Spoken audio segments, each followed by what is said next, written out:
think we are going live now. I know what I totally forgot to do.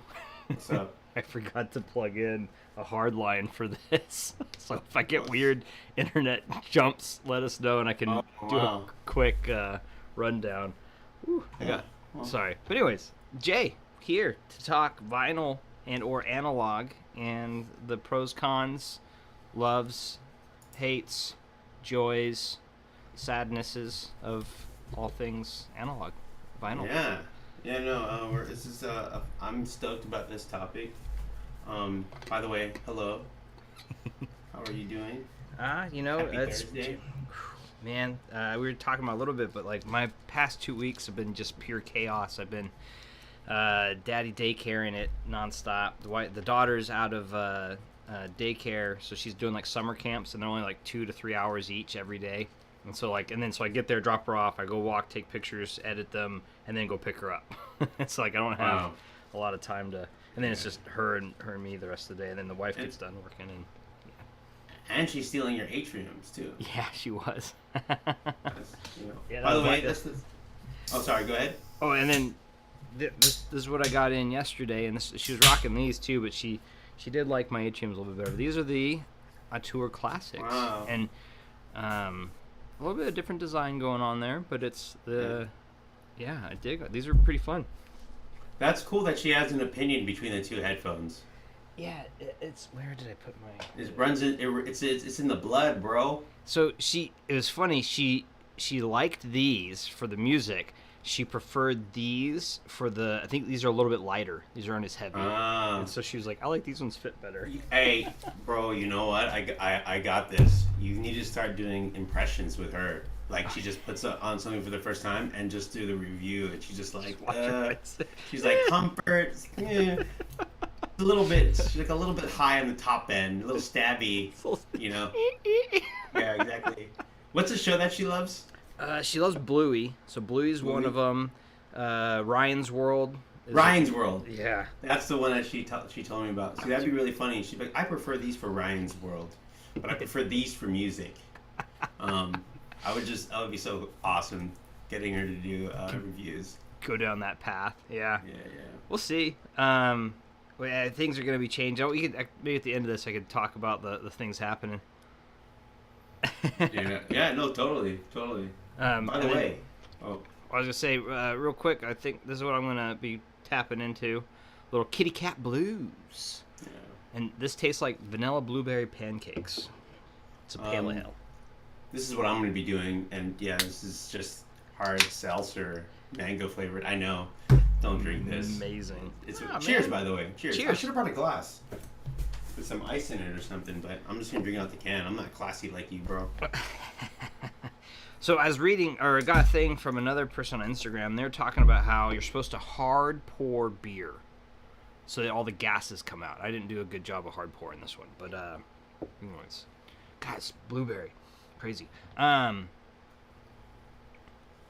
So, cheers. How about you? Your week chaotic. You got the new job rolling deep. Yeah. I'm on week 5, so this will be officially the end of my 5th week, and I'm like, diving into actually like contributing and providing a little bit of value to everything and understanding the product a little bit and how things going. So it's been dope, man. I'm like so happy and feel super blessed to have this job. Like, That's awesome. the people are rad. Like, it's my previous job, I'm not going to talk too much about it, but wasn't the best fit for me. So Fair. I'm like really excited to find something that worked out. It's working out. But yeah, no, it's also been crazy over my end too. I'm getting married September 8th. That was quick. We did it quick. We literally decided to do this about 2.5 weeks ago, I think. So there's a lot of like rush planning that we're doing. It's still a small wedding, but still a lot of planning. We're doing it at SF City Hall. That's pretty cool. Then doing like a nice dinner at a restaurant, Peruvian restaurant over on the pier. Nice. So shout out to Lamar. That's the name of the restaurant. Lamar. Are y'all gonna Nice. crash it now? That's the. I was gonna say you messed up. You doxed yourself. all of the time we're gonna be there though. We'll be like, that'd be kind of funny if someone rolled up and be like, "Hey, Jake, can you tell me the comparison between the new VPI?" And I'm like, "I'm kidding." I want your thoughts on Grotto. Let's go. I would love that. That would make my fucking day. I'm married here, bro. Like, what are you doing? Yeah. But I was gonna say, going back to like the new job thing, isn't it awesome? Like once like that first few weeks go, and all of a sudden you're like, okay, I'm hitting the ground running. I'm actually starting to like you're moving and you're like cranking, and now and it's like once that you start getting that flow going. That's what I was doing when I was talking about like doing that motion. And I realized just now that it probably came off as me saying speed it up, but that's not what I meant. Yeah, no, you're good. You're good. You're like, hurry up, get to the point. Bro. No, like, stop using so many words. Yeah, you started a new job. Do you like it? Great, let's go. Thumbs up. No, yeah, I mean, I still got so much to learn. I mean, it's a completely new industry, so I don't really know what I'm doing. I don't understand the product yet. Mm-hmm. So you know, just in case people give you a little context of what I do, I'm a product manager. I build software. I basically wrangle a bunch of people that are way smarter than me and try to convince them to do things. It's fun as hell though. But yeah, so, official job title is cat wrangler. Is that what is that your cat wrangler, deputy cat wrangler? Deputy cat wrangler. Let's go. Yeah. But yeah, no, it's been super fun, man. My team is just really freaking cool people that I just got a tremendous amount of respect for and enjoy them.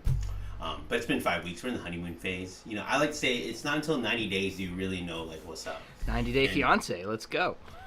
I actually watched that show. My fiance, I don't like TV. I don't watch TV. I find it to be like every time I'm watching TV, you know what I think in my head? What's that? I could be reading or listening to music right now. Mine's like I can say I'm a similar way, dude. Like, but then I'll do weird binges, and I'll I'll binge like a whole like show series in like 2 days, but it's rare. But yeah, I'm the same way. Usually I'm like, dude, I'd rather be playing video games, editing photos, doing almost anything else. Something else, man. The one thing I do sometimes binge watch is, and I remember Metal. I forget the numbers after, but Metal that these do reviews. Oh yeah. Like, I mean, by the way, one of the greatest, you know, shout out to Metal, like one of the dopest to ever do reviews. I love his reviews, hella pop the trunk kind of production, just to the point. Like, love his style of reviews. He one time said, like, I think it'd be kind of weird. Like, usually people, they do a Google search of something they're trying to buy, and they run into your video, and they watch the video, and that's it. Yeah. He said, I really don't think there's someone just sitting at home, like, binge watching a bunch of, like, headphone reviews and gear reviews. I'm like, there's a lot of people that do that. I do that all the time. Like that. It's like during the pandemic.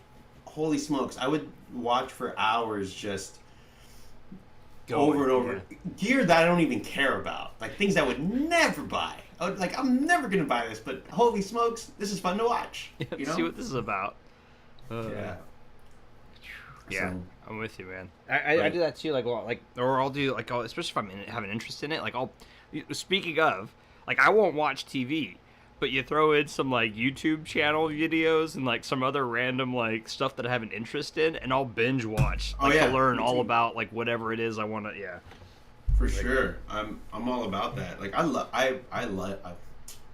YouTube's algorithm to get you into the rabbit holes. It's also very dangerous, and we all know about watch the Social Network. And then also meet someone who's into like QAnon or something, right? And you just like, oh wow, this is actually kind of problematic. Yeah, like it can go the other way fast. Exactly. Yeah, but yeah, man. It's just the new gig's dope, and just been busy with that. I mean, what's been going on with you with audio besides you rocking? Let's not rocking the new on your ears right now, which I'm just hella jealous of that you have that in the atrium. On like in your house right now. Yeah, dude. These I still, man. Like I need to take pictures of these. I'll probably this weekend. I've been saying that, but it's been super chaotic. But like, yeah, I'm gonna probably take pictures of these ones here soon. But and then I have the Quicksilver tube amp here, headphone Quicksilver headphone Oh, tube I've amp been wanting here. to hear that. How is that? Dude, it's good. I'd say it's so like I would say for my preferences, I'd say my T4 is still the top, the ECP T4, but then this is probably below that, and then the tuba is below that. So I'd say like the tube would be like the entry, this would be like the middle ground, and then the T4 would be like my top kind of thing.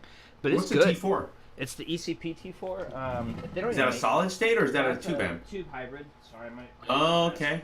And it's this bad boy. It's my favorite amp currently. Really? That's your, oh yeah, I think I've seen you.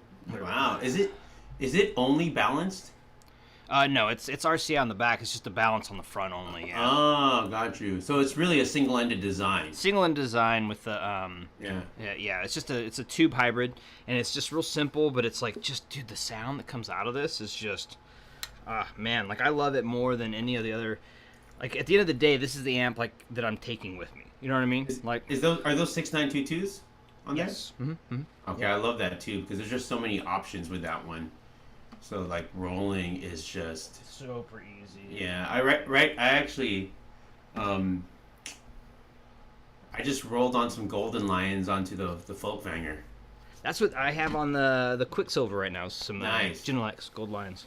Yeah, I love that too, especially with shit stuff. It really just opens up the soundstage, in my opinion, and kind of gives like the sweeter top end that the stock shit tubes. I feel like the shit tubes that they generally pack in with, like, mind you, my only experience with shit stuff is like all the two iterations of Volley, the Volley tube, and then the Molnir, and the Lear tube, and then now the Folkvanger. Did I say Molnir too? I think I said Molnir yeah. too. Yeah, and I've heard like the Valhalla too, but I never really spent a bunch of time with it.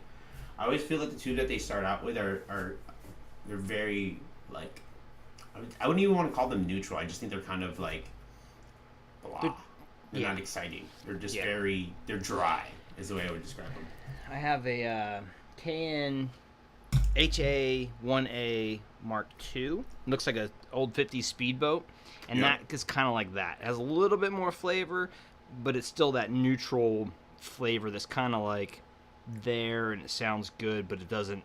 It's not super exciting. It's just good. It's just a solid, good tube hybrid, you know, or a not tube hybrid, but a tube.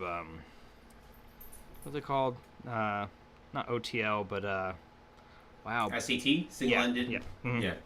Set. Yeah. But anyways, let's dive into. Actually, it's funny. I have this on my. I'm not going to Hold show on. my. My dog's trying to get into the room real quick. Give me 1 second. Yeah. We're going to dive into vinyl next. It's funny. I had this thing on my desk. Oh, little Miss Flossie. She's the boss. Flossie the bossy. Flossie's Flossie the bossy. Hey, She's girl. an audiophile. She's like, I wanted to jump in on this stream.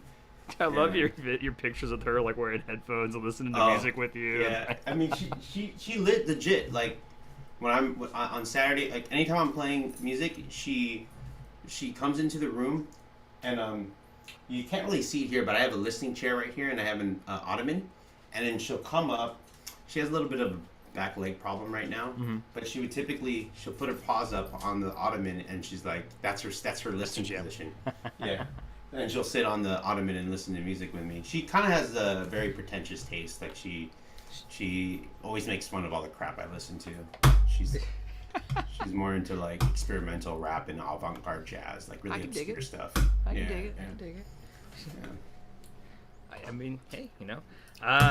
So let's dive into why we should care about vinyl.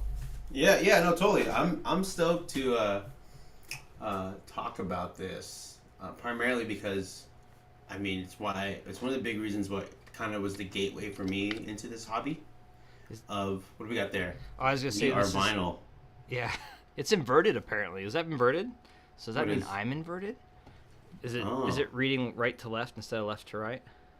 It is. I don't know. Damn you, Zoom. Yeah. I think there's a way to flip that. Yeah, I can flip it in my video. I can just do Still backwards. Okay.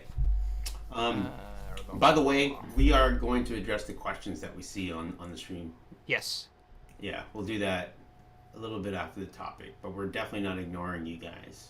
and we love. I'm like looking over the corner of my eye. I'm like still looking at all these messages. But so we're gonna talk a little bit about vinyl, right? And I just want to be very clear.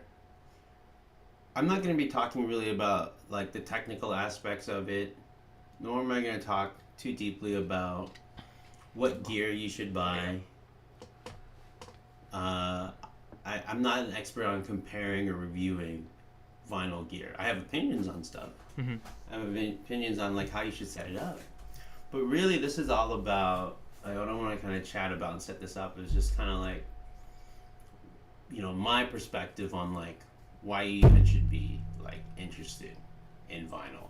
So it's really me kind of sharing like why your perspective like on the yeah.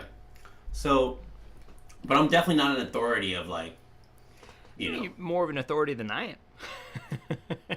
maybe. All right. So I did. So usually we don't do. I always tell myself I'm gonna prepare for this, Mm-hmm. and I never do. But this week I actually did, and I wrote down some notes. And the way I'm gonna kind of break this up is top 3 reasons to get into vinyl and top 3 reasons to not get into vinyl. Perfect. And I think I'm gonna start with top 3 reasons why not to get into vinyl. That's good. And just kind of like start a little conversation, ask questions, etc., etc. So first reason, you should definitely not go into getting into vinyl. And some of you might think this is obvious, but it's not, because I read a lot of stuff online where there's like contrary advice to this. Do not get into vinyl if you don't have disposable cash for it. And I mean just not the records, I mean also the gear about it. Because it's a very, very expensive hobby that almost gives you the not so good ROI, depending on who you are.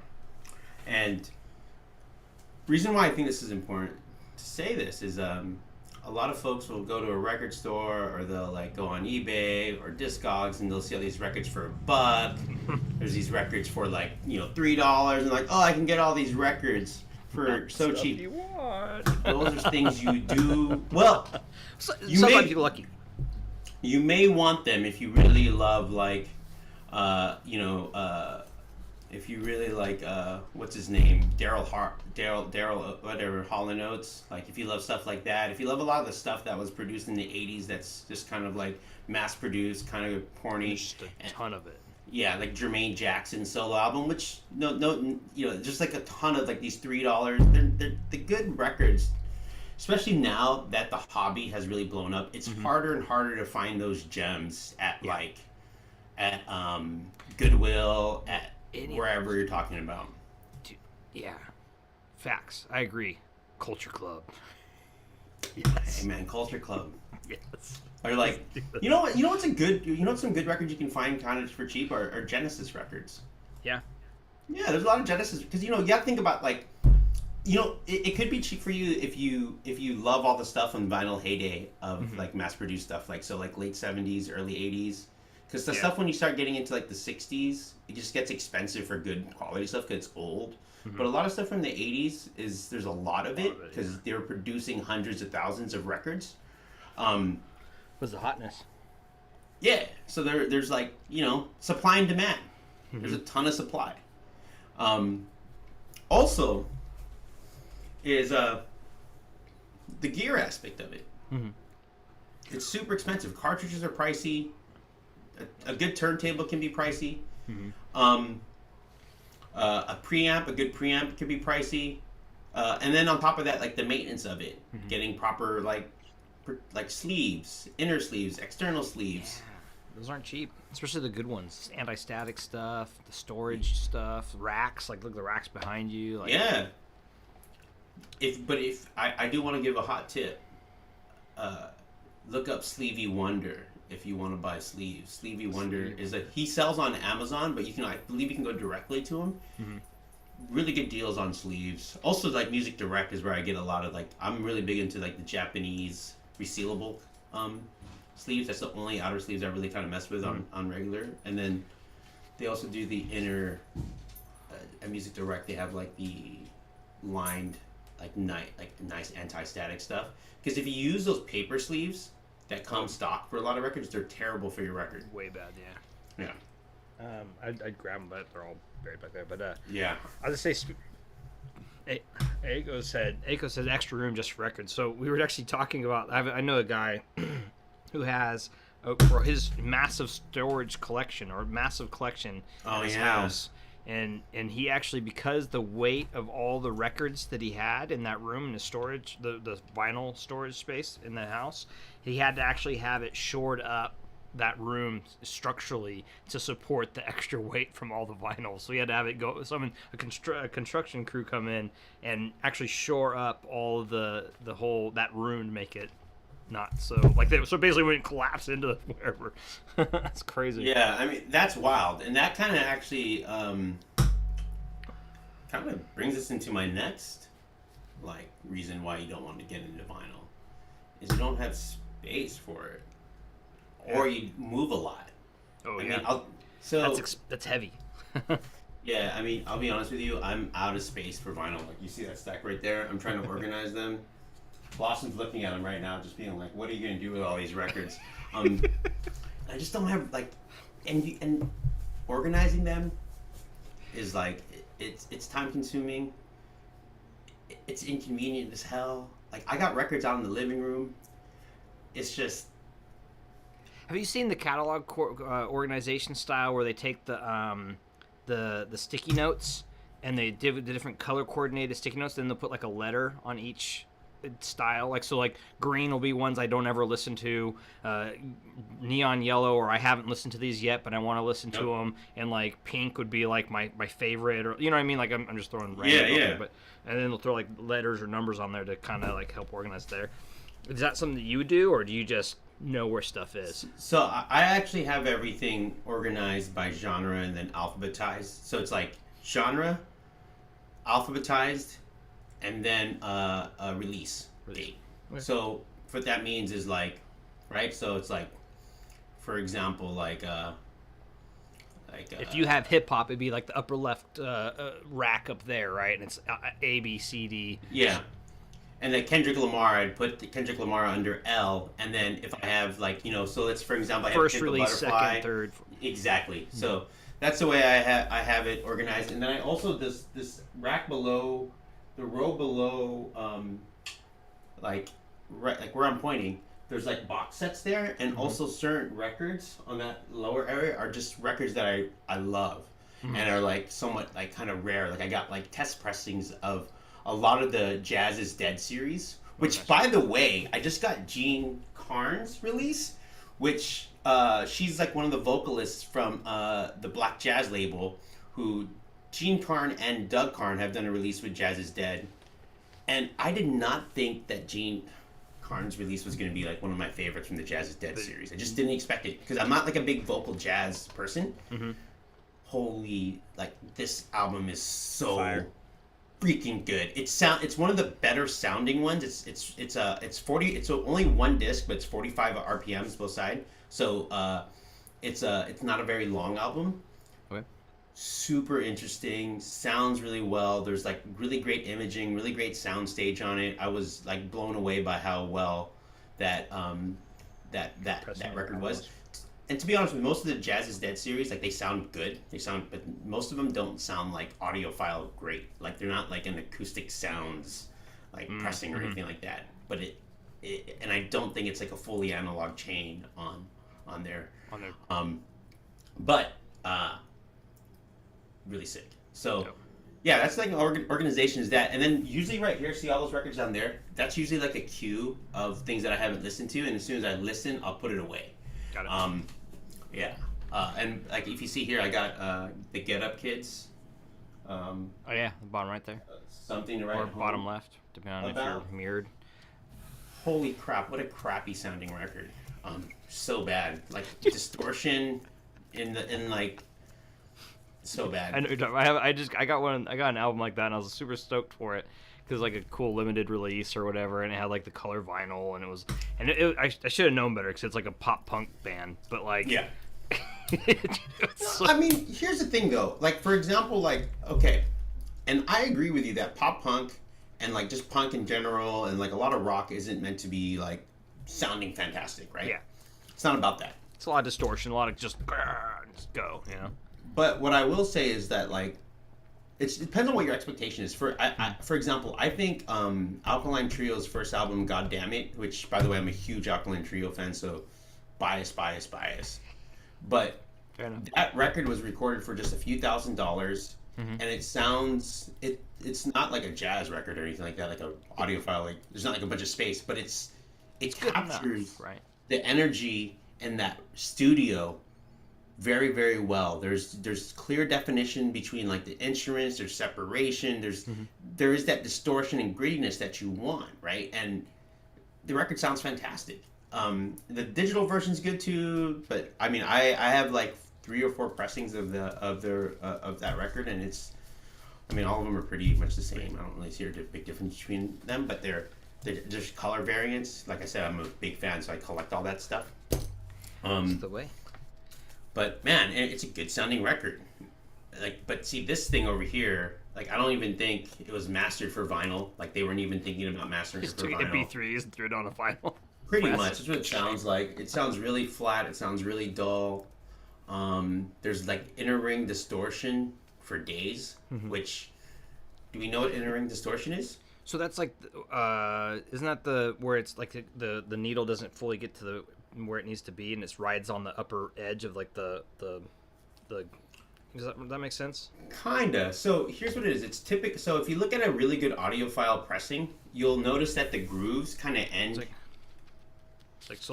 Like here's a groove, right? Like I'm sorry, Nolan Notebook. Like that's the groove of a vinyl thing, right? Yep. Is it where it doesn't fully fit in? Sorry, I'm gonna try to like. Yeah. No, this is a great visual. I'm serious. I'm not even kidding, man. This is fantastic. You got it. You're nailing it. As it's coming in, like either it won't go all the way down, or it will just ride a side more than the other, and then it's, Well, actually, with stereo, right? You actually have like the left and right channels are kind of like in this like 45-degree angle, I believe. Yeah. And mono is actually just like one, and that's why mono records actually give you a little bit better sound quality, but you only get one channel. It's like a trade-off. But let me grab a record real quick. So you got this right here, right? It's so good. It's good. So it's good. This pressing's okay. It's not. No. Terrible. The album itself though is like it's such a cool. Really good. So if you can see here, right?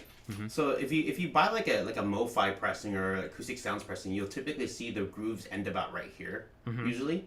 And the reason why is the closer you get into the middle, that's what they call inner groove, inner ring distortion. Is because when you get closer and closer, those corners become tighter and tighter, and it's harder for the record for the stylus to track it. So then you get this distortion. And with that Get Up Kids album, like they pressed it all the way to right out to the middle. And on top of that, even like in like earlier on, I was getting distortion in the middle, and it's a brand new record, so I know it's not like. And also know it's not my setup because I threw on another record. And perfect. Well, it's kind of like the racetrack factor too, right? The inner track of a racetrack is always the fastest around, and so they have to start. That's why you see them always starting like so far back from the other group. Yep, and the thing is like what you want is those inner tracks to be your least amount of dynamics for it to sound good. That's why you'll see but certain records, like the engineers and the producers. If it's the end of a record, like think back in the day, like when everyone's on that format, right? And that's why like format really dictates the music industry, right? Yeah. So a lot of producers made the decision that the latest tracks in the inner that would be pressed in the inner rings would be the quieter songs or like acoustic more songs. Vocal or acoustic, yeah, I gotcha. Because if you have like these wide ranges of loudness and frequencies. Then you get that inner ring distortion. But if it's like an acoustic song, like one instrument, there's less of the wave is not as big, right? I mean, there's a really good you can Google. There's a really good YouTube video that kind of breaks all this stuff down. But same. Yeah. Well, but yeah. So that was, that's we kind of nailed into like a whole another section of why not to get into vinyl as well by talking about so that would actually be like the fourth. Is like sometimes it's what? just not as good as like. Well, But yes, then go other ahead, times, sorry. but then the pro, we can switch into the pros next, and I'll let you. Well, here's my thing. My number one reason not to get into vinyl is because you think you're going to get better sound. Yeah. You're not going to get better sound if you care. We have this debate about, on the internet. I go nuts. I don't engage in it because I don't need that toxicity in my life.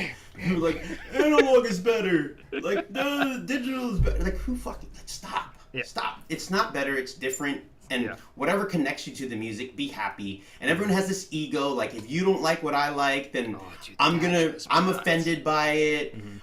Actually, there's a really good podcast John Darko put recently about the MoFi debacle, and he talks a little bit about like audiophiles and their insecurity about like other people not liking what they like. Yeah, it's insane. It blows my mind. Like, yeah, I don't want to get into forums talking about why I like something, and because I like something, I have a better opinion on it. I want to learn about what you like and get introduced to new gear, new music. Yes.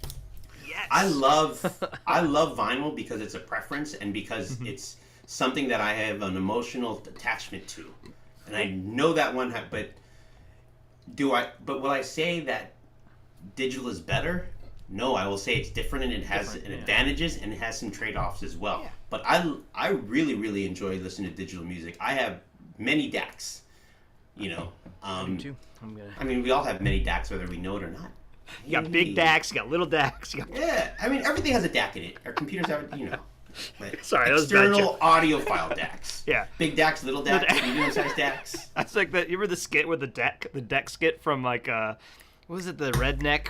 They were like they're talking about their decks, like, and they're like, oh yeah, my deck's huge, and he pulls out like the picture of his like the literal decks, like on a your porch deck. And it was like a skit. Sorry, that was where I was going with it. But anyways, What skit is that on? Like God, I want to say it was like the redneck. I want to say Saturday Night Live, but I think it was the who was the redneck guys? They did all the freaking.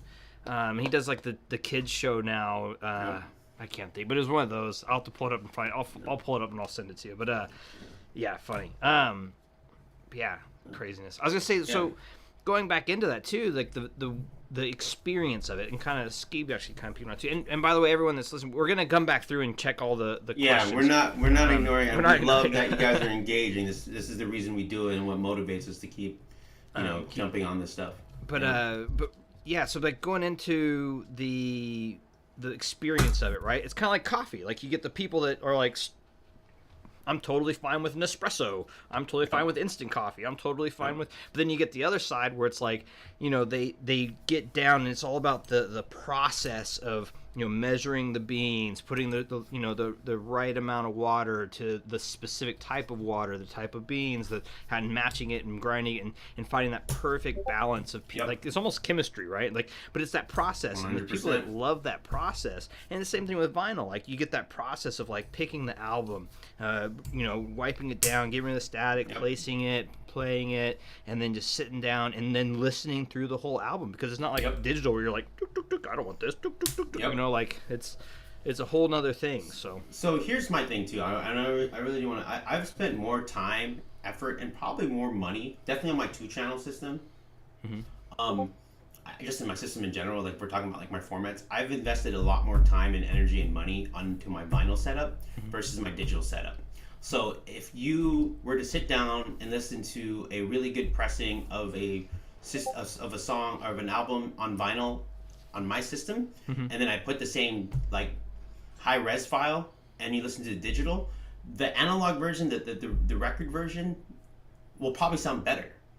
But not because vinyl is better, it's because your setup is optimized. Like I'm spending a lot of time, like my setup, I have like what is this thing called? Well, again? it goes into so I was gonna say it's almost like you see them all the time, like the pro photographer or videographer versus the non-pro, but you give the non-pro this like $30,000 camera and lens, and then you give the pro this $800 camera, and who gets the better picture, who gets the better video, and the pro's gonna get the better, even with the less quality. You know what I mean? It's just the nature of that. Like you. Yeah. I don't know. It makes complete sense, but like You know, Bust hey, into let's some. go. Let's go. Open it up. Oh, wait, eyeballs. Writer's Pass me a tears. shot, bro. Irish. I'm kidding. That'd be fun. We should time that one of these days. Get the same thing. But yeah, I mean, don't get into vinyl because you think you're gonna get you might get a better sound quality if you want to, and I think you get. I'm getting a little burpy here. I think you get a unique experience. I think it sounds different, but don't do it because like you want better sound. I think that's also better sound is a lie. It's a subjective thing too, because better sound 100%. to me is not necessarily better sound to you, and then like Bingo. And then on top of that, like define better sound. Like Yep.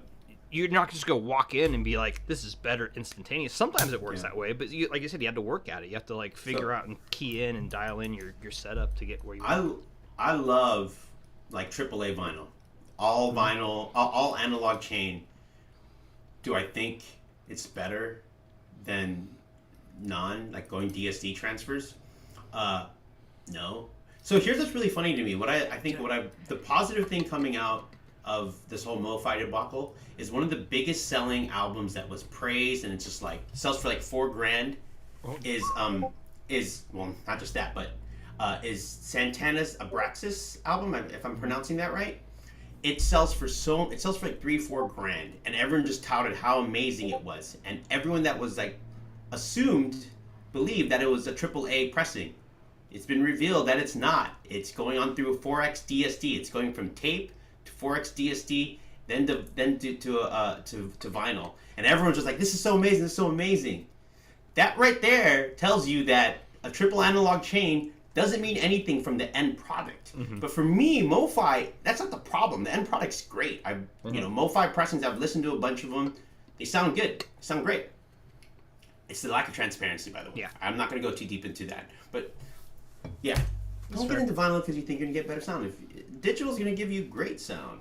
And you can tweak with digital and fix the problems with digital by, like, getting streamers, EQ, better DAC. You could do set up your speakers different, tube amps, etc., etc. You mentioned DSD as well. Like you can do the DSD, get something like the Spring DAC, or get something that can do the HQ player, and then you get a dedicated PC off to the side that will then do the basically what an M scaler does to a TT2 kind of deal. Yep. And then like you can basically go nuts with like the upscaling with that. Both digital and analog can get so freaking tweaky, man. And it's my favorite thing about the hobby, bro. I love that. Some people are like, "Oh, I don't want to deal with that. I just want cool, man. Have fun. Like that's good." Me, I'm like, what can I change on this thing? Like, let's try cables. Let's try let's try swapping out the caps. Let's try does a fuse make something sound different? I don't know. Let's find out. Why not, right? And then that's the other thing. Some people will hear those differences, and some people will not. You know what? Who cares? If you hear it, then cool. That's all that matters. I do so many tweaks, and a lot of them I don't really hear them. But I'm like, that was fun. That's fun. That goes back to one of your very first cons is like, don't do this unless you have the money to just throw down the toilet or into the trash. I mean, not that you are, but you know what I mean? Like the amount that you put into this hobby or any hobby generally, you're never really going to get back. It's a rare occasion where you'll get that stuff back. Like I know some people that get into this hobby and they buy gear and then they they try to sell it for a few bucks more, or they just try to get exactly what they paid for in the used market. I don't really kind of get that. I'll always discount something of what I buy just because I want to move on. I don't want to think about this. This isn't a business. This is a hobby. Yeah. Mind you, would I love to be in the business of audio and gear? Oh sure, yeah. One day, it'd be great. But I'm not there, and that's all good. But, yes. And I'm also not knocking people's hustle if that's what you do. If you don't hustle, it's not for me. Yeah. It takes a lot of time and patience to do that hustle. But Bingo. I was told by somebody else that I really respect, and when I first get in the hobby, and he took me under his wing a little bit, and he always said, always expect 30% loss on anything you sell. I like that. That's good. If you buy it new, especially new. If new, you're looking at 30 to 50% depending on what the product is. But anything you buy, instantly, if you're going to sell it, expect 30% loss. Or if you want to sell it right away, 30% of what you paid for it is what you'll gone. So All right. No, this is good stuff. I love talking about this. Oh, God, I'll be honest with you. I love vinyl. So why don't are we ready to jump into now the reasons why you should? Yes, do it. All right. This is why you should get into vinyl, right? And this is one of my favorite. I don't. Wait. Did you hear that, everybody? Did you hear that? He went Barry Manilow on that. He was like, "This is what you should." You know? Was that Barry Manilow? or maybe Luther Vandross? Or what's it? No, Barry White, bro. Barry White, yes. Barry White. Yes. Remember that episode of Simpsons with the vibration of the snakes? They had Barry White come through and yeah. Whacking Dave, bro. They were just brutal. I love Lisa Simpson. She's one of my favorite characters ever. Just the shit. Okay. So top Pros. 3 reasons. And by the way, these are no order. Oh yeah, just going. Mm-hmm. It's just going. Maybe. All right. This is one of my favorite reasons to get into vinyl is you actually and you want to support an artist that you love. Yeah. I mean, say what you want about the music industry and maybe most of it goes to record executives. It depends on what you buy. You buy independent stuff, it's going to mostly go to that artist. Especially when you do buy things on SoundCloud not SoundCloud, Bandcamp. My understanding that's one of the best ways to buy music and digital downloads. Apparently, a lot of that goes directly to the artist. There's a new thing that a lot of artists are doing too, where they'll sell direct. It's a direct sale that I've seen. D2C. Yeah. What's it called? Blue Note is actually doing that. Yeah, Blue Note. Yeah. I know that there's a recent Emmanuel. I think Emmanuel Wilkins is his name, a jazz musician. Really, really dope dude. He had a unique color that was D2C. So I think that's what's going on there. I don't. I'm not sure a little bit about what that all means, but pretty cool. Yeah, I just got it because it was a different color, and it was the more unique one. I'm a sucker for that unique, limited stuff myself. So I know. I mean, Gene Carnes release. I bought the normal pressing, and I also bought the test pressing. And I love getting my hands on test pressings. It's like my. Where did I put this? So you got some test pressings, bro? Oh no! I was gonna say that's part of the reason why I love ZMFs, man. ZMFs. Everyone is unique. Everyone is unique. They're uniquely yours. Yeah. But yeah, I mean, support the artist. I mean, to me, it's we're so used to streaming stuff. One of my rules, right? If I stream an album over and over and over again, go buy it. I go buy it. Yeah, I do that. I mean, just if I can, right? Mm-hmm. And if it's accessible. Sometimes I'll buy the CD. Sometimes I'll buy the tape. I got a bunch of tapes over there too. This is gonna sound a little bit crazy. Yeah. But I kind of want to, because I just literally a couple years ago I got rid of all of them. But I used to have a huge CD collection. Yeah. And that's why'd you get rid of them? You got rid of them? Because I converted them. I literally pulled them all into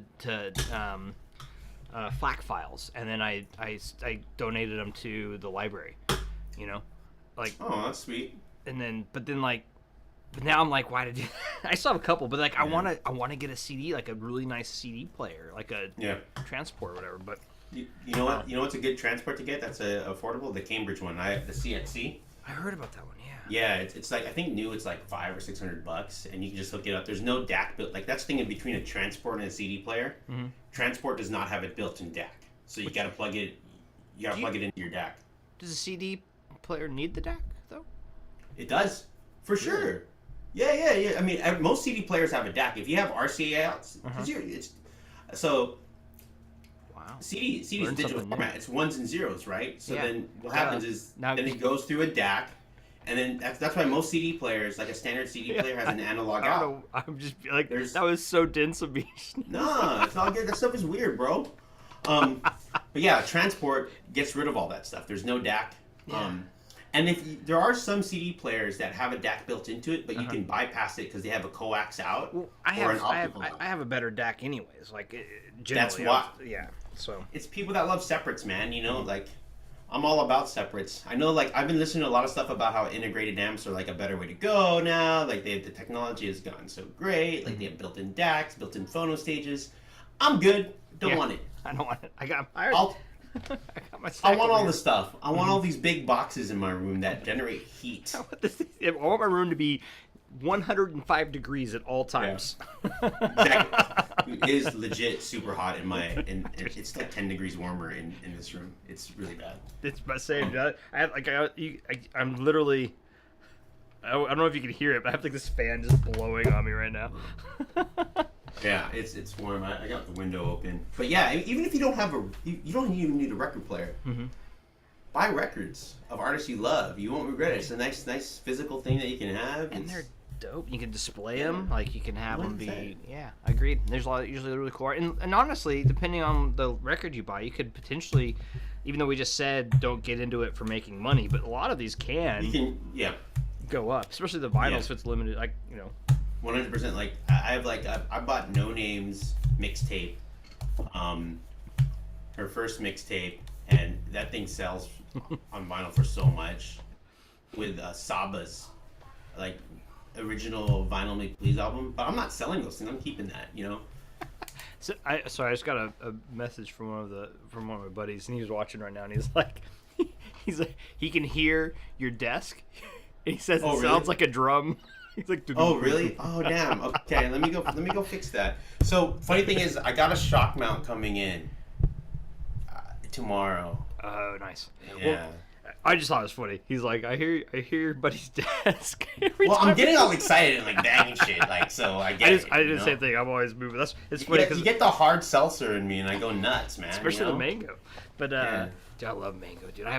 People make fun of me. I have this mango whiskey from Canada that tastes like high chew mango, but in liquid. Bro. This one legit tastes like a high chew liqueur, but it's a whiskey. It's a flavored whiskey, but it's mango. It's like stupid good, but it's like $20 if that too. So not good for you, but it's most whiskey snobs are gonna be like, nah. But yeah, exactly, purist, man. I know, dude. It's so ridiculous. Sometimes like I get it because we're in the audiophile world and all this stuff, so you see all those, but back to the movements. So you'd laugh, but like literally my desk, I'm 6'2". My wingspan's about 6 foot, so I'm reaching out to touch my desk right now because I know if I did it, I'd be. Yeah, no, I backed up. I appreciate that. Give me all that feedback. You ain't hurt my feelings. I got thicker skin than that. I feel bad. Oh no, you're good, dude. I just thought it was funny. He was like, and then I was sitting there. I was like, wait, I do. I'm like, yeah, like don't buy vinyl, like, get it. So. Yeah, oh, man, it's good stuff. No, I'm with you, man. Like that's the other thing too, man. Like it's just so much. I don't know. There's a joy to like the collecting of it too, like the collection aspect, right? Like I don't know. I love collecting things, man. So it's like I'm a hoarder. I know I'm gonna have to. So I'll talk about it at the end, but yeah, like I have a lot to. I mean, dude, I got all these little like action figures all over my desk. I saw you got Mega Man tatted on you, bro. That's hardcore, bro. That's my Nintendo sleeve. Yeah. So I got Samus. That's you can kind of see her right there. So this is Samus, and her suit's forming on her.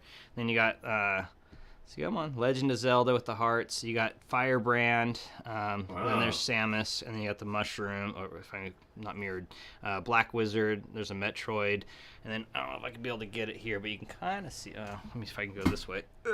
Can see the where's it at? The coin box, and then I have the big Nintendo. There you go.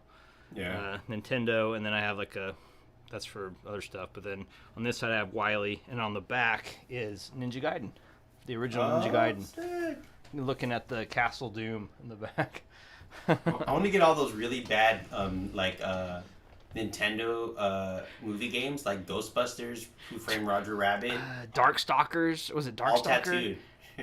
Or what was the one where the guy hit you with the faceless guy? That one was freaking. I remember playing the crap out of that. He was like, he'd take photos and he was an FX guy, so he'd always put like face masks on, but he's all burnt. I can't remember Freddy? The name of it. No, it was like I think it was a Liam Neeson movie, and then they made it into a video game, and it was like super dope. But it was like, was that something Lord of the something? No, not Lord of. He was like a Hannibal. Hannibal, is that Hannibal? He was like a VFX artist. God, he's like a photographer. And he wore like it was like almost Invisible Man style. Like he had to wrap his face. Anyways, we got way off topic. Yeah, we got way off topic. It's all good though. This is what we're doing, man. It's not a focused session, right? You know. All right, so let's go to the next one. Yeah. So this is one of my favorite ones about it because like I met a lot of rad people through this hobby, through music in general, but through is the communal aspect of being into records. Like, I mean, so I'm gonna share like my top 3 record stores in the Bay Area right now. Mm-hmm. Okay, and I'm gonna share something unique about each one of those real quickly. Yeah, okay. let's do this. So number 3 out of Hayward, Stax Record. Really, really cool spot. I mean, you would love this spot because they got like also like comic nerd stuff. But you go into this place, and the guy that runs it, Gabe, who runs it, is all about tapping into the community. He's been part of like the whole like music scene here. He actually also knows a lot of the like there's this record store out in San Francisco that's been around forever, Rookie Ricardo's, run by this dude named Dick. He's like been tied in with that dude for forever. But you go into like, and he does like communal like things. Like he has like local artists play there, and you just meet people at a record store. That's because y'all have the same hobby. You have that link already. So I love that part about records. Like just meeting people through buying records and going to record shops, talking to the owners, getting to know why they're into this stuff, yada yada. Because they're just like us. I mean, they're nerds in a good way. Yeah. Well, I mean, like that's the thing too. Like when you think about it, like a record shop is super distilled. I mean, you know, like you're not going there for anything else. Like, yep. You know what I mean? And so, of course, you're going to have all the like-minded folks, and like, so that's really cool, yeah. It's like going to a headphone show. Sorry, generally speaking, like people that are going to open up a record store, it's not like, oh, I'm going to get this big get-rich quick scheme, right? Mm-hmm. Like, I'm sure there's a few people out there, but that's like a silly business decision. You get into it because you love it, and it's a passion play, and, you know, High generally Fidelity, speaking... the movie. Yup. Generally speaking, he kind of fell into it though, right? He just like woke up one day and like, I own a record store, which I was like kind of like, that sounds kind of... The book is really good, by the way. And I still want to watch the new show, but... The reboot's better than the... Okay. I'll be honest with you. I did not want to watch the new version of High Fidelity. The old High Fidelity was just like... I was like, oh, you can't mess with that. I watched the new version, loved it. Watched it again, the new version. And then I watched the old version. And you just lost. It's not that good. It doesn't age well, bro. It does not age well at all. Yeah, that's a whole other. I can do a whole show on that one. We can do an hour about that. Yeah. So another record store out here. So Stax Hayward. If you're on IG, go follow them. Super dope record store. I need to go there more. I just been busy, but I love going there. Blossom loves going there. She actually peed in there once. Which, my bad, Stax, but, they were cool about it. That's how awesome they were. But Stax is dope. Really, really cool spot. If you're in the Bay, go check it out. And then another one I really, really love is out here in Oakland, Econogem. Okay.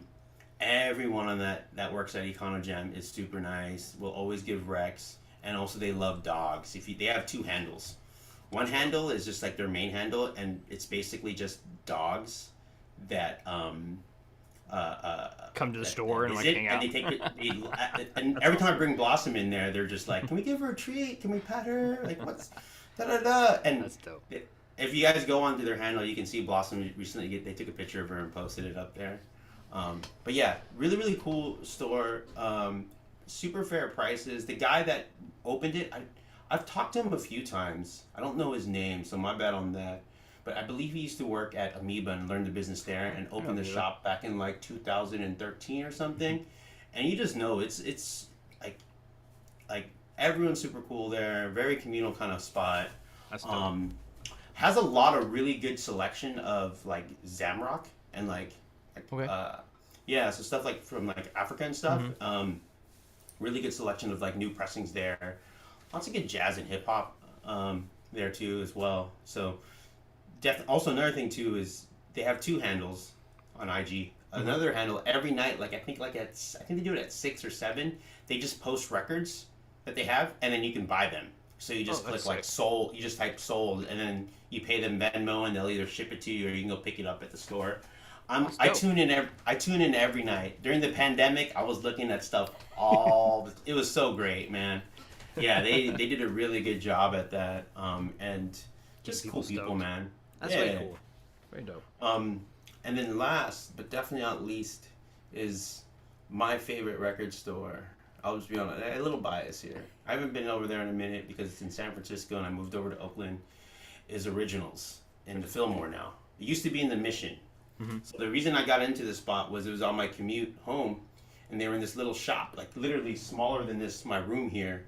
Two brothers that run it, but they catered to like I got along with it. They're just my taste. They're into like psych. They're into like mod rock. They're into like punk. They're into, but more importantly, they're really into hip hop, and they're really into jazz. And they turned me on to a lot of music that I would have never had access to. And what is also really cool about them, if you come in with like respect, they'll bring it right back to you, and they'll teach you, and they're not like snobby about it. It's just like you just, yeah. So absolutely like love that record store, and love seeing like their success, and they get all kinds of fantastic records. Like Some unique I stuff. got a OG pressing of Axis Bold's Love, Jimi Hendrix, and it's one of my like prized records. I found a lot of stuff from there that I was looking for, and everything that they sell is like priced fairly in the market, and it's always super clean. Nice. Yeah. So they take the time to like get everything prepped and ready to rock before they just send it out. Yeah. And you know, I consider like those two brothers like friends. You know, like they're That's really key too, man. That's yeah. when you can get a shop like that, or you get a crew like that where it actually has that vibe where it becomes more about being a chill hangout place rather than like I'm just selling you stuff. That's the way to be, man. I legit have gone there and just hung out for an hour. Well, yeah, I'm that guy, so that's probably not. Nah, that's the best. Yeah, this. But when that happens, it's awesome. I bought, and you know, Dominic, the owner, I bought multiple records from him. Multiple pieces of gear and records directly from him. He's like, well, I probably shouldn't use time. But I bought I bought two turntables from them. My MMF 7.1 I bought from them, and then I also bought a Macintosh C26 that used to be owned by, and also a Technics 1200. So like they're like, and you know they're fair prices. They're not giving this stuff away, and nor would I ask them to. But and they geek out on gear. Like they're you know, I wouldn't call them audiophiles. They probably wouldn't want that label, but they're music. They're enthusiasts. Nerds, they're music for enthusiasts. Sure. Like Yeah. I know there's like if you don't want to be called an audiophile, I think you want to be an enthusiast. I'm an audio enthusiast. But if you are in San Francisco and you like jazz, you have to go to that record store. There is not I've gone like every city I go to, I always go to record stores and try to find like what they got. I haven't been able to find a record store better than Originals when it comes to, especially with jazz and hip hop. Nice. Personally, Nashville has some dope stuff. Not really great for jazz, to be honest with you, but other stuff. Shocker. Yeah. Been down to LA. I haven't been able to find anything really close to them, especially like some folks are just I'm not gonna talk about LA right now because I'm from NorCal. I'm a NorCal guy too, dude. I'm actually from that area, Bay Area. I know. I grew up in that area, so. But no offense to any SoCal people, but NorCal's better. No, I'm kidding. 100%. I mean, don't make this weird, man. Yeah. I mean, the Lakers are pretty cool, right? They got that Mickey Mouse championship. You know, same thing with the Dodgers. They got that Mickey Mouse championship. Good for them, man. Like it's always nice to get a Mickey Mouse championship. Not everyone gets one of those, right? Burning. Yeah. Well, I like the Lakers. They have my favorite color there, purple. You know, so I gotta respect that. But you know, it's I'm not a sports guy. Like I grew up playing sports, love playing sports. But like soccer, I can watch on occasion, and football, like for like the big games, I can watch. But if you ask me anything about it, I'd be like, it's guys hitting each other. I don't know. Yeah. No, I mean, I do love basketball. Out of any sport, I'm kind of an NBA nerd. Blossom's a big NBA. She's a big Dallas fan. She's like obsessed with Klay Thompson. Nice.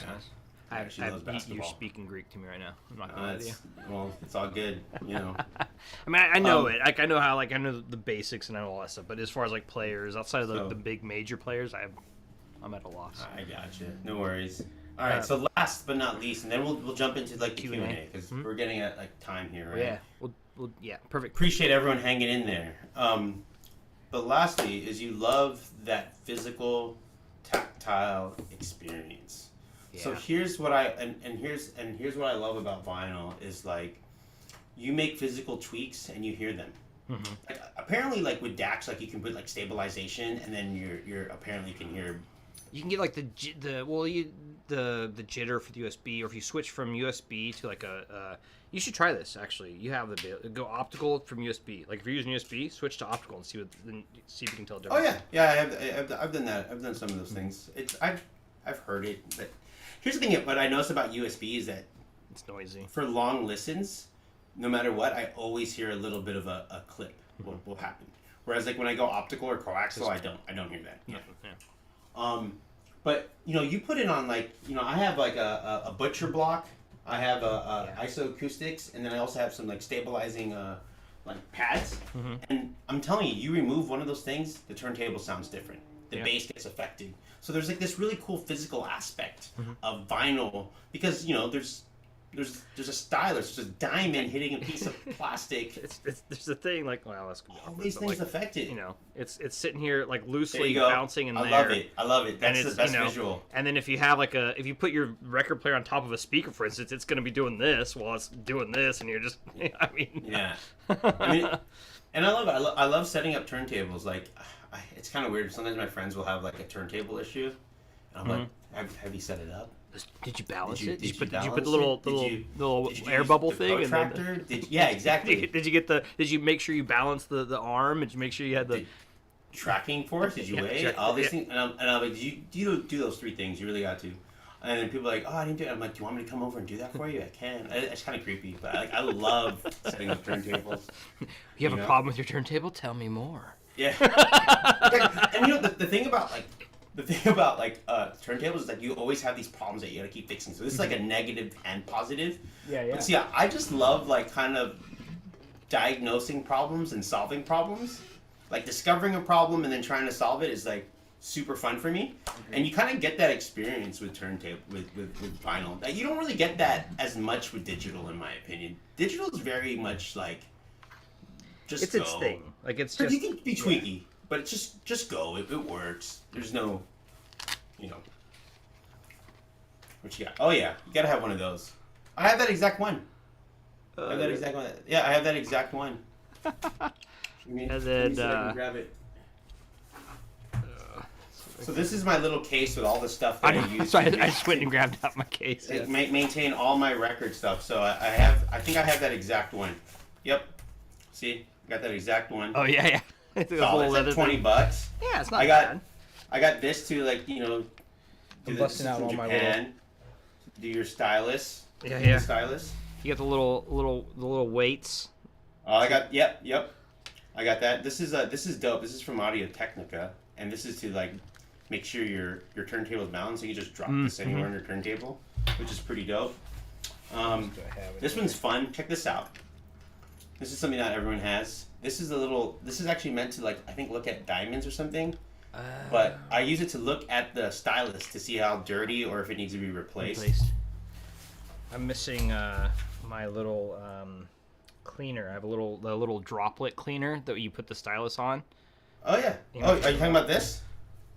Yeah. And you just dunk, and you like it just Yeah. you just tap it on it, and it pops Yeah. in, and then Do you have the zero dust one? yeah, I think Is it's something like that. It has a little, it looks like a little globule of glue almost. Yep. And then- It's. I got this. Oh, I don't have that. Have you seen this? It's like a razor. It looks like it's like a roller ball, but it's kind of like it's rubber, and it removes dust. It's like the So I don't know how good this is, but I mean it's one of those things where you can see there's dust on it, and you clean it. But you just rinse it Yeah. off with water, and then you dry it, and then you. What kind of water are you using? You're supposed to use distilled. Are you using tap water? You're supposed to use distilled. Don't use tap water, bro. You're just ruining it. So you gotta think about it. There's all these minerals. That's true. So you gotta remember, a record is microscopic, bro. Like the grooves. So those little minerals are They'll build totally up. bad. Yeah, Yep. they build up. By the way, I got something that most people don't have, I would assume, because it's stupid to have this. So what this is, so if you ever buy a record and then you drop it onto the turntable and It doesn't fit proper. This thing is a It's a well, you whole just- with bore, like a bore. and it makes it perfect. That's I mean, you can just buy a drill bit, Yeah. but Like, this whatever. thing is Custom I built. forgot who makes this one. A Clear Audio. Uh-huh. It's pricey. I think I paid $40 for this thing, and I was just like, yeah, I want that just because I'm a sad nerd. Also, this is always nice too. Oh yeah, see, I have something like that, and then I have other tools, but I think they're over on my turntable right now. But like, so this is the thing I was mentioning earlier, the Parks Puffin. Yeah. And people don't like this, and because it goes into a digital domain. That's why. Yeah, and that's what exactly they say. But like, honestly, man, like I found it's pretty dope, dude. Like it does some really cool stuff. I'd like to get him. I need to ask him if he'll come on. I need to do a video on this one. I'm not deep into the vinyl as much. Like I can't. My videos gonna be lame compared to someone that's like hardcore vinyl. But like, yeah. My experience with this is really cool. Maybe I could see if I can get it. I'll ask him. Maybe I can send it down to you, and you could do like maybe you can. I would love to check it out. Do like a thing. But I'll be honest with you. When I do vinyl, I do analog. Yeah. But this is a con. This is a con because this is not a con in like this is a con product, but this is a con in the sense that it's not analog. Like so, it's taking the analog and then it takes and it digitizes it and then it pushes it back out after it fixes whatever and then puts it back out as an analog signal is what it does, from my understanding. I got you. Yep. Does that make sense? It does. And it's a preamp. So what's going there is analog to digital, and then digital to analog. Mm-hmm. Yep. There's like some processing going on, and then it kicks it back out. Yeah, phono DSP. And then the cool thing it does is it does this crazy thing where it'll take pops out. Like so, if you have a noisy record or scratched record, it'll analyze and remove those while you're. That's kind of neat. Like in real time, like it's. Oh. Yeah. Can I tell you real quick? I just want to say something. Some people say I love vinyl, so I'm like pointing a gun at you, brother. I'm like, I got the destatizer. I'll talk about this in a little bit. I love this thing. Okay. But people sometimes are like, oh, I love vinyl because of the pops and clicks. I do not like the pops and clicks. No, that's bad. That's bad. I don't want that. I want it to sound good. I hate it when they put it into like digital music on purpose, like a layer. Yeah, I mean, if you listen to some Jay Dilla stuff, he samples it, but the reason why it's popping is because he's sampling it from an actual record, and that's like natural. Yeah. Well, but that's different. I hate when they do it on purpose. Yeah, I'm not a fan of that. It's like what? Okay. I'm not into it. Not into it. So yeah, I got this thing. By the way, this is a great little Audio Technica brush. You put a little fluid on it, and then you brush it. This is what I recommend for like a cheap thing. Outside of this, for cleaning your records, go to a place like Originals, and they do like a legit. They have like these $15,000 cleaning machines. Oh, yeah. Take your gems. If you go to a garage sale and you find a great record and it's kind of mucked up, take it to a place like that will do a deep clean, ultrasonic cleaning. Yeah. Holy smokes, huge difference. I found original pressing of the Meters' first album for like $6 at this dude's place in San Leandro that was selling his entire collection. I was like, yo, like, this is $6? He's just like, yeah. I'm like, this is an original pressing. It's in pretty good shape. Are you sure you want to sell it for $6? He's like, yes. I'm like, I think it's like $70 right now. Or $50 in this condition. He's just like, yeah, it's $6. I'm like... He's like, whatever, nerd. Get out of here. Give me my $6. I felt like kind of like the deleted scene in what do you call this? The deleted scene in High Fidelity. High Fidelity. Like, yeah, I'm just like, can I pay you more for this? I need to pay you more. Like I can't rip you. Yeah, I can't. I can't. But this is dude, so the zero sick. stat. Yeah. $100. It lasts for a super long time, like 10,000 shots. But you get a record. It has static. It just. And you lift up and your mat kind of sticks to it if you have a cork mat. This will de-static, and I would tell you right now, if your record has static on it, you will hear like little crackles and stuff. This gets rid of it, and it's so worth it. But yeah, that would be my top 3. I do have a bonus. Bonus round. Go. You want to get into vinyl, and that is you're not a freaking poser. Only posers aren't into vinyl. If you're not into vinyl, like I ain't trying to talk. If you're really into music, you need at least one album. At least one. You're a poser. Like you're not an audiophile. You're not a music enthusiast unless you're into vinyl. I'm kidding, but it just went toxic real fast. No. I do remember back in the day when like 90s. If you weren't a vinyl head, you were. Yeah. I heard people started DJing with CDs, and I was just kind of like, "What is that?" Like, here's the thing: is I grew up in the Bay, where I basically would pray to like my Invisible Scratch Pickles like poster, and like I thought Kubert was like an alien and a god. Well, now the new DJ stuff, dude, they don't even have they're not even records anymore. They're just these spins that you just they don't fake records. They're just digital, like it's the digital.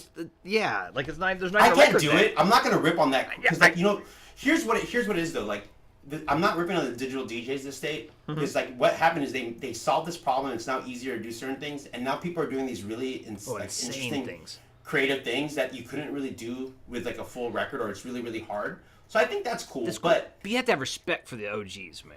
100%. If you're really DJing with vinyl, like you should at least learn it a little bit. Like at least learn how to do it. Yeah. So that's it. So, but basically, the number one thing I want y'all to take away from this is if you're not into vinyl, you're a poser. That's really it. If you get one thing from me, in stream, don't be a poser. No, actually, I don't want y'all to buy records because then that just means more people trying to buy stuff that I may want. And too late, dude. It's just like gold. It's too late, dude. It's already the hotness for a while. I mean, vinyl's like a hobby, man. Like I really do. But everything I said, I mean, there's many reasons of pros and cons. Personally, I actually do think like there's certain records that do sound better, and I enjoy it so much more. I feel like another thing too is talking about the communal aspect. If you lend me a record, I'm going to listen to it. Yeah. If you give me a USB stick with a bunch of music, probably won't listen to it. Yeah, I might like listen to a couple tracks on it. But my buddy did that actually. He gave me a DAP to review, and it had like 2 terabytes of music on it, and I was just like. Yeah. And I put my streaming service on it and just listened to my music. So here's the thing: is I'll take that music and I'll dump it onto my hard drive. Yeah, I did that. Listen to it. I'll never listen to it. I'll never listen. It might pop up on my like Rune random, but that's it. Yeah, the same way. The same way. All right, that was fun, man. I appreciate you letting me like riff on like something like that. That was. No, it's good. I will always talk about records. I can talk more about records. Just if anyone has. What they want to know about records. You gotta start your channel, Jay's Vinyl Collection. You know what? I've been wanting to do it, and I'm not sure. Like maybe get some feedback here. I would do like a weekly, just do a quick like 5-minute video, record. Hey, you should buy this, or you shouldn't buy this. I would never do. You shouldn't buy this. That's mean. But just talk about a record I bought. So this is one of the things I always talk about. Like when speaking of that, like if I don't like something, right? Usually you'll know because I'll say it's not my preference. Yep. That doesn't mean it's bad. I just think it's just not my preference. I personally wouldn't like, and so I try to have that. I guess it's empathy, or I guess it's I try to think about it from the other foot. I guess right. Like I don't think I'm 100% the best person in the world. Like you know what I mean? Like I think that's stupid. That's a stupid concept to me. Like I'm an individual. Yep. Like I like individual things. So my likes aren't going to be your likes, and et cetera, et cetera. We can align and we can be very similar, but you'll never be 1-to-1, right? And so that's where I think. When I'll say stuff like, so going back to like the record thing is like, it could be recorded really well. You could, highlight the things that it does well and then say, but for my preferences, I like this better, or, I don't know. That's my take on that stuff. By the way, I just want to say 2 things. Mm-hmm. First of all, if you do want to if you do have a record player and you do care about sound quality, I highly recommend the Blue Note Tone Poet series. Blue Note. And I highly recommend the Anything Analog Productions. They are doing really fantastic work. And even despite MoFi debacle, a lot of MoFi pressings are fantastic. Just know that a lot of them are digital transfers. Some of them are straight analog, but most of them, for the last 15 years, I think, or 20 years, have been DSD conversion. Secondly, when you're talking about things that you don't like, one thing that I love is like reviewers that will not like something, but tell you why they don't like it. Mm-hmm. For example, Josh Valor talks about how much he doesn't like Grado. And obviously, I'm wearing Grados. He actually ripped on these about like the worst headphone you could ever buy is like a Grado GS1000. And he explained why he doesn't like them. Right, the non-removable cable, the crappy earpads, the extremely sibilant highs. I don't agree with him on that. But perfect example. I do agree with that the pads suck and non-removable cable. But that's why you modify them. Yeah, it costs more. But when you do the removable cable, you get some better pads. You also get this from Turbulent Labs. I was actually just talking to my boy Michael about this on the Discord. Like there's I'm not gonna say there's a really great deal on there's a really great deal on a GS1000. Oh, I did see that. Audiogun. That's such a steal. If anyone's in the market, go buy that before I do. I don't need it. I need to save for the Atrium. But but to me, that $325 headphone, you got to Stop, man. I'm mad at you for that. You keep talking about how great it is, and I'm not ready to buy it. You got to do the removable cable mod, which you either got to find someone to do it, or you got to have the skills to do it. You got to spend about $100, $80 on some ZMF headphones, $80 on this, and you're looking at another $200+ to make that headphone to be a way that I would personally recommend it. You can do like different mods to it too, right? To get the filters and stuff like that. You can do it. Yeah, there's that's the thing about Grados is you can mod the hell out of them. If you want to get into modding and learning how to mod headphones, I highly recommend buying a Grado SR60. You can learn a ton just by taking that thing apart. Yeah, I have the 125. I got the 125. 125. You can do it with the 125 too. But the reason I say the 60 is because they're cheap. You can get them like really, really cheap. 50, 60 or a Bayer Dynamic DT like series, any DT series, like the 770, 770, 990. I'm modding an 880. It's like my third 10, one 10, I mod. 2020. Yeah, you can do it. You can get them for. That's not a real one. I was just doubling the numbers. Because you can get them for like $1.20. You get them super really cheap, and then you just learn how to like open things up and like how they like. You can even start with like a pair of Kosses, like a Koss Porta Pros and the Koss KSC 75s or KC 75s, like KSC 75s. They're Phi series, and then you just play with those too. Those are even cheaper to mod, and then you work your way up to the Grottos, and then up to like say a Sennheiser, a cheap Sennheiser, or there's so many. Then you can pull that stuff. Yeah, I'm scared to mod anything above like, yeah. Hell, dude, I people without I know when I first did it, but I modded the crap out of these when I first got them. So I mean, obviously I have a ZMF pad instead of the OG pads. I have different pads here, and then I put the I took them apart and put the SDR mod in there myself. Yeah. And then I wanted to do that. You got different pads on there too. Yeah, those Dakoni. Yeah, the Dakoni, and they're like the hybrid, so they have like a little soft pad there. Nice. So I'm gonna say like I like the pads because they're very comfortable, but they do change the sound a lot, and like so the OG pads are definitely the better sounding pad. Yep. But I mean I have the pad box out. I need to swap back to the OGs, but anyways, let's dive into some questions. And then, there's a ton of good ones here, man. I'm stoked to. So Ace of Spades has a good one to start. Could you give a take on the VC versus Atrium? And you actually have a dope video on that. I did, yeah. And so I did a video on like a quick comparison of the Atrium to the VC to the VO. And I personally think that the VC it's a unique thing. I even think the VC is even unique to the VO even. They're very similar, but there are enough nuances and differences to where they actually do complement each other. And I find that the Atrium is kind of a departure. Like if there's columns of ZMF, right? Like I'd say that the Atrium is its own column on par with the VO and VC. As far as a total, I would say the Atrium is probably the most balanced and easy to get along with. Like I think I was even mentioning in one of the Discords, I was like, dude, the Atrium to me is the most balanced total on the market in my opinion. Like as far as like top of the line, like it just does such a good job across the board.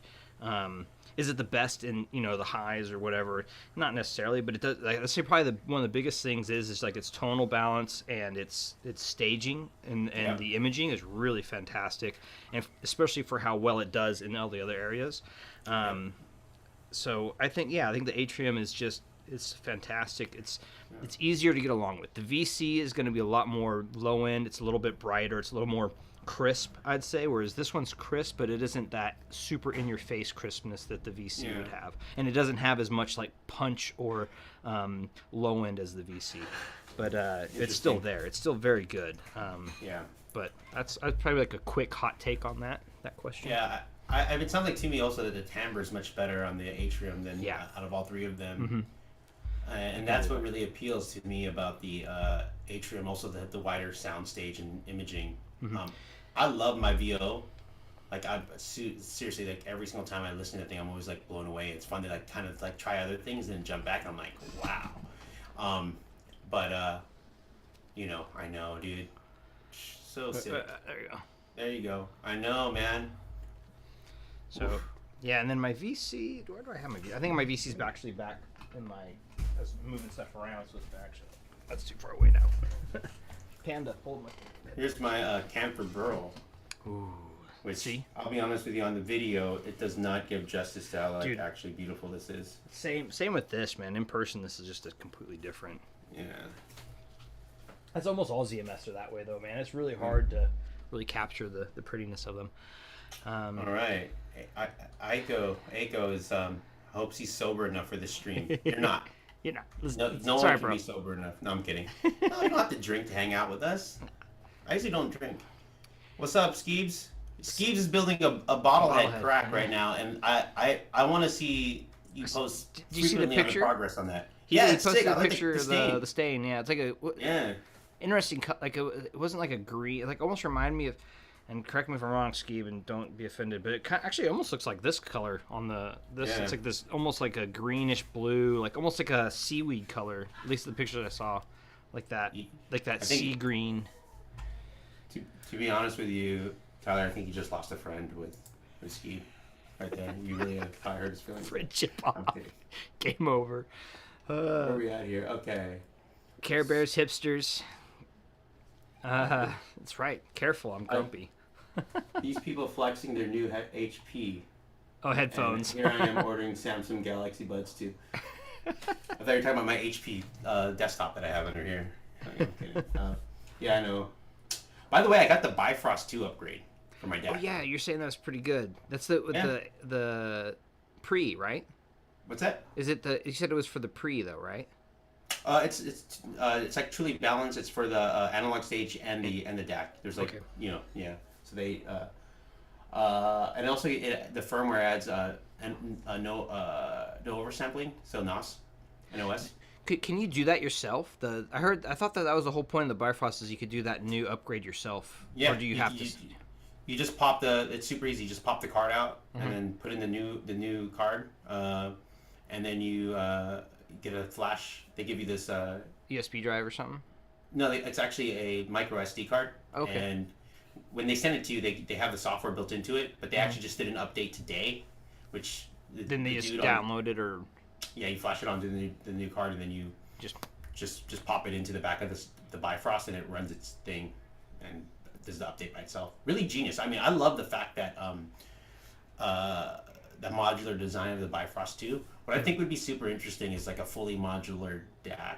I mean, because it's not just the DAC and the analog stage. They also allow you to upgrade the USB, so if they go something a bunch above unison, you'd be able to do that. Yeah. It'd be cool to also like swap out power supplies and things like that. I'm not sure how complex that is, but like have like a proper like. So you ever seen that laptop that was like all the rage? And I think who the heck? Linus Tech Tips like backed it or whatever, and you can actually like replace the motherboard of the laptop. And there's little modules you plug in to get different capabilities out of it, and like that'd be kind of sick actually if you could just do like a fully like swap out to an R2R or something like that, or to like a AKM or like a ESS or something. Give me a reason to tweak. I'm gonna do it. Ace of Spades OG clears on Head5 for 500. That's a great deal. That's a good deal. Yeah. Yeah. If you don't have clears, go jump on that before Ace of Spades does it. Thank you, Aiko. I'm assuming that you're telling me congratulations on the wedding. I'm super excited. I'm very lucky to be marrying such an amazing, beautiful woman. I don't even know how I pulled it off. Care Bear hipsters. Yep, totally. That's you, bro. For real. real. Go through these next one. Do you want to? Yeah. I feel like I'm driving. I'm being greedy. You're good, bro. We're getting you practice for your channel when you start it up. Yeah, well, maybe one day. 571. What does that mean? It's 571. I think that's the AKG. Is that what he's talking about? I'm assuming the AKG 571. I think we were talking about different headphones. Game streamer. I was thinking about that. Like I was doing it for a little bit on Twitch and stuff. I play a couple of games a lot, pretty religiously. But I don't know. That's a whole nother beast of a thing to do. So I don't know. We'll see. Content will be changing in the near future, though, for me.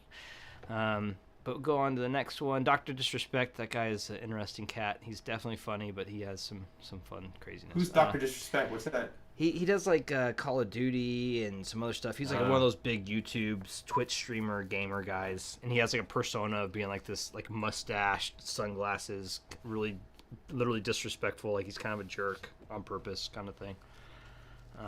Can be funny. Yeah. T4 plugged in. Take it early. So KKR is a buddy of mine. That's Since you don't have the, what's the T4 plug-in? That's my amp that I was showing you. My favorite amp. Oh yeah, it's your favorite amp that you don't use. Well, because I have the Quicksilver plugged in right now. Okay.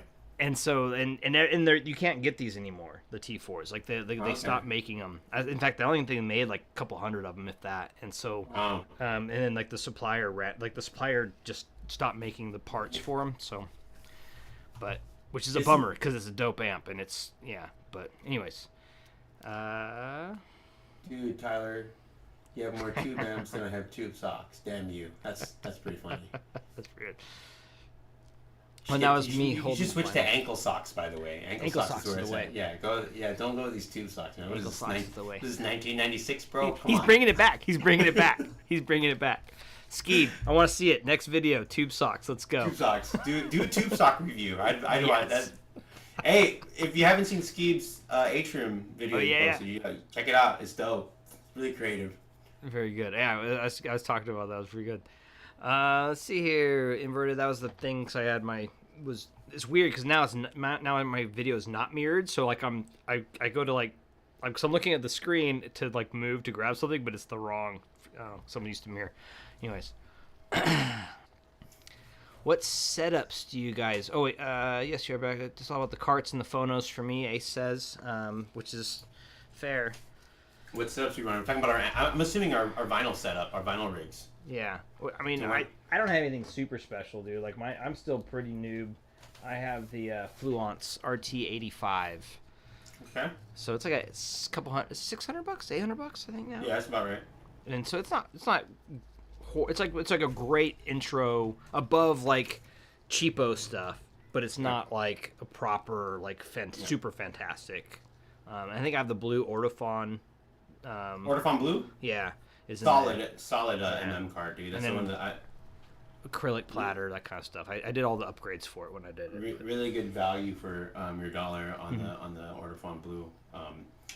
Yeah, so my main rig, I mean, I do have two 1200s, Technics 1200s. Actually, Blossoms has a hi-fi system outside. She's running a 1200 with an Ortophon blue through some Klipsch speakers. What my main system has though is, I'll start with my phono preamp, is I have PS Audio Stellar Phono Stage, the one that Darren Myers designed, which is like fantastic. Love that. It's probably one of my more expensive parts of my chain. I personally think the Phono Stage gives you the most bang for your buck with regard to like sounding, making it sound better. Yep. And then my turntable is a Music Hall MMF 7.1. Solid table. It has like a really cool. It has external motor. It has like this nice little like record clamp, like you just screw onto it. I'll show you this real quick. It's not very heavy. It's a pretty light board. So yeah, this you just screw right on, clamps the record down, which is kind of cool. Nice. So you don't need to use a record weight. Decent tone arm, and then I'm running a Denon 103R moving coil cartridge. It's my first moving coil cartridge I've ever tried. I'm usually a Grado guy, moving magnet, Ortophon I really like. You know, so yeah, that's my rig for turntables, for my turntable. Nice. And yeah, I mean, it's a solid turntable. I've been looking at the VPI Scout from Upscale Audio, has like this Mac Daddy one for like $4,000.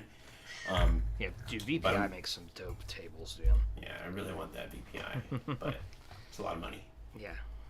Let's see. Agreed. I think actually, he might have sold it. My buddy had a VPI Scout for sale, I think, a while back. Oh yeah. I didn't even think. I mean, I'm not sure if he sold it yet or not, but he might have. I'll ask him. But let's see here. Inverted, can I see carts? What's up? Got so Aiko asks, why haven't you guys listened to Hades Noet? I don't know, but I'll go write that down. Hey, let me write that. Actually, let me put it on the music thing right now. Yeah. Otis Noet. I hate this Otis. Why am I saying? Is he trolling us right now? Maybe he is. Yeah. He said he was not. Oh, there you go. Music artist. Got it. Okay. I wrote it down because that looks cool. Very cool style, like look. Check it out. Japanese vocal performer. Ooh, I'm into She it. yeah, she has a cool look to her, man. Like her like a lot of picture because it pulled up a lot of her photos and it's all like very very artsy. Cool. Sick. All right, I'm gonna go check it out. Thanks for the rec. Avant-garde, operatic styles, Bulgarian, Gregorian, Oh, chanting, and this avant-garde and pop vocalist. I'm into it. And looks like they just put out a new record. Yeah, Aura, or no, Angulus Novus. These are all Aura, singles. yeah, Sorry, Aura. Oh, are those a single? I maybe have the main album. No, no. Aura. Yeah, Aura is a full album. cool. Yeah, I'm gonna grab All right. that. Thanks for the rec. What else we got? Uh, 100% like culture. Wait, question. Okay. Like culture club? Yeah, culture clubs. Do you really want to hurt me? I'm not really in the culture club. Genesis, I agree, is a great Genesis band. Youth are missing out, 100%. And then your Racks is the next one, I think. Oh, my racks. Oh, you know what? Oh my God. I have to go look it up. They're solid. When I say the name of it, you'll know. I just forget the name. Let me go look it up real quick. But they're solid. I like them. It's nice to be able to like continue to add boards on them if you want, which I've had to. And then what about your vinyl?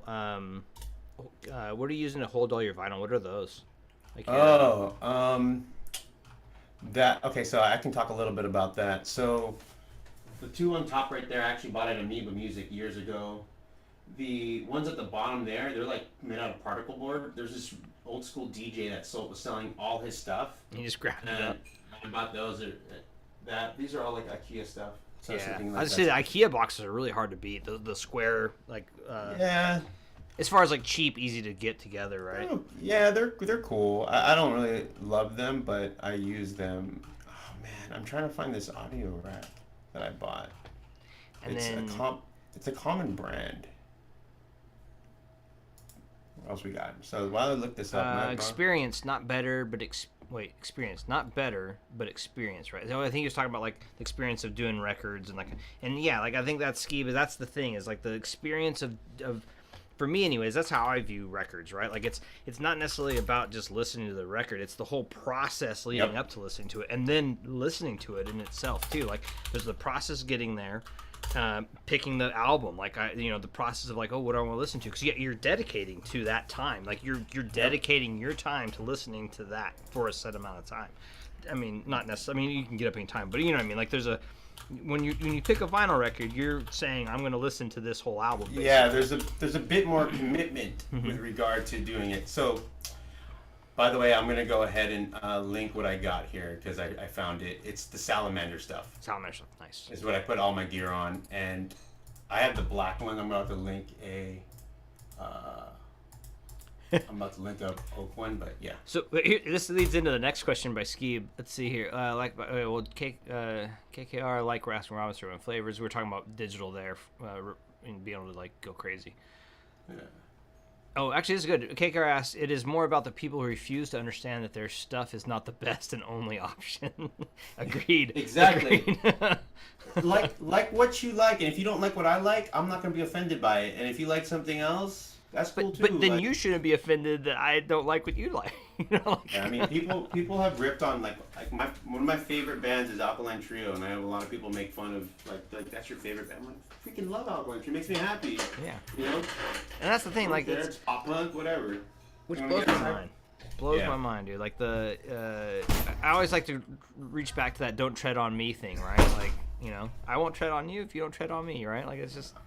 Like do you don't you don't need to be a jerk about what I like. I won't be a jerk about what you like. I like Let's be inclusive, not exclusive. 100%. I like a lot of chording music, and I typically when someone tells me that they like something that I don't like I don't really get into metal. Yeah, I'm same. I have like certain ones. My brother's a huge metalhead. Yeah, and I'm just like, and I can appreciate it.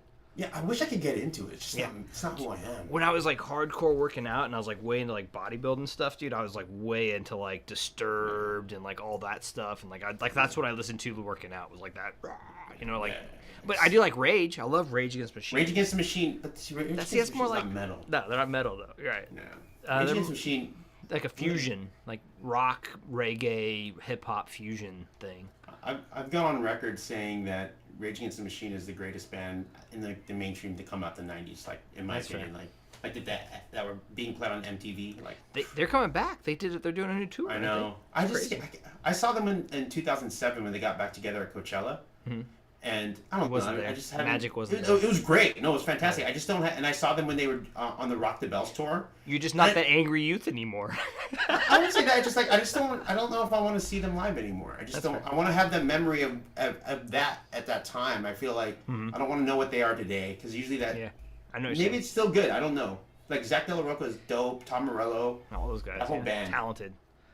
All right, Jay. What are how do you organize a catalog, a collection oh. that large?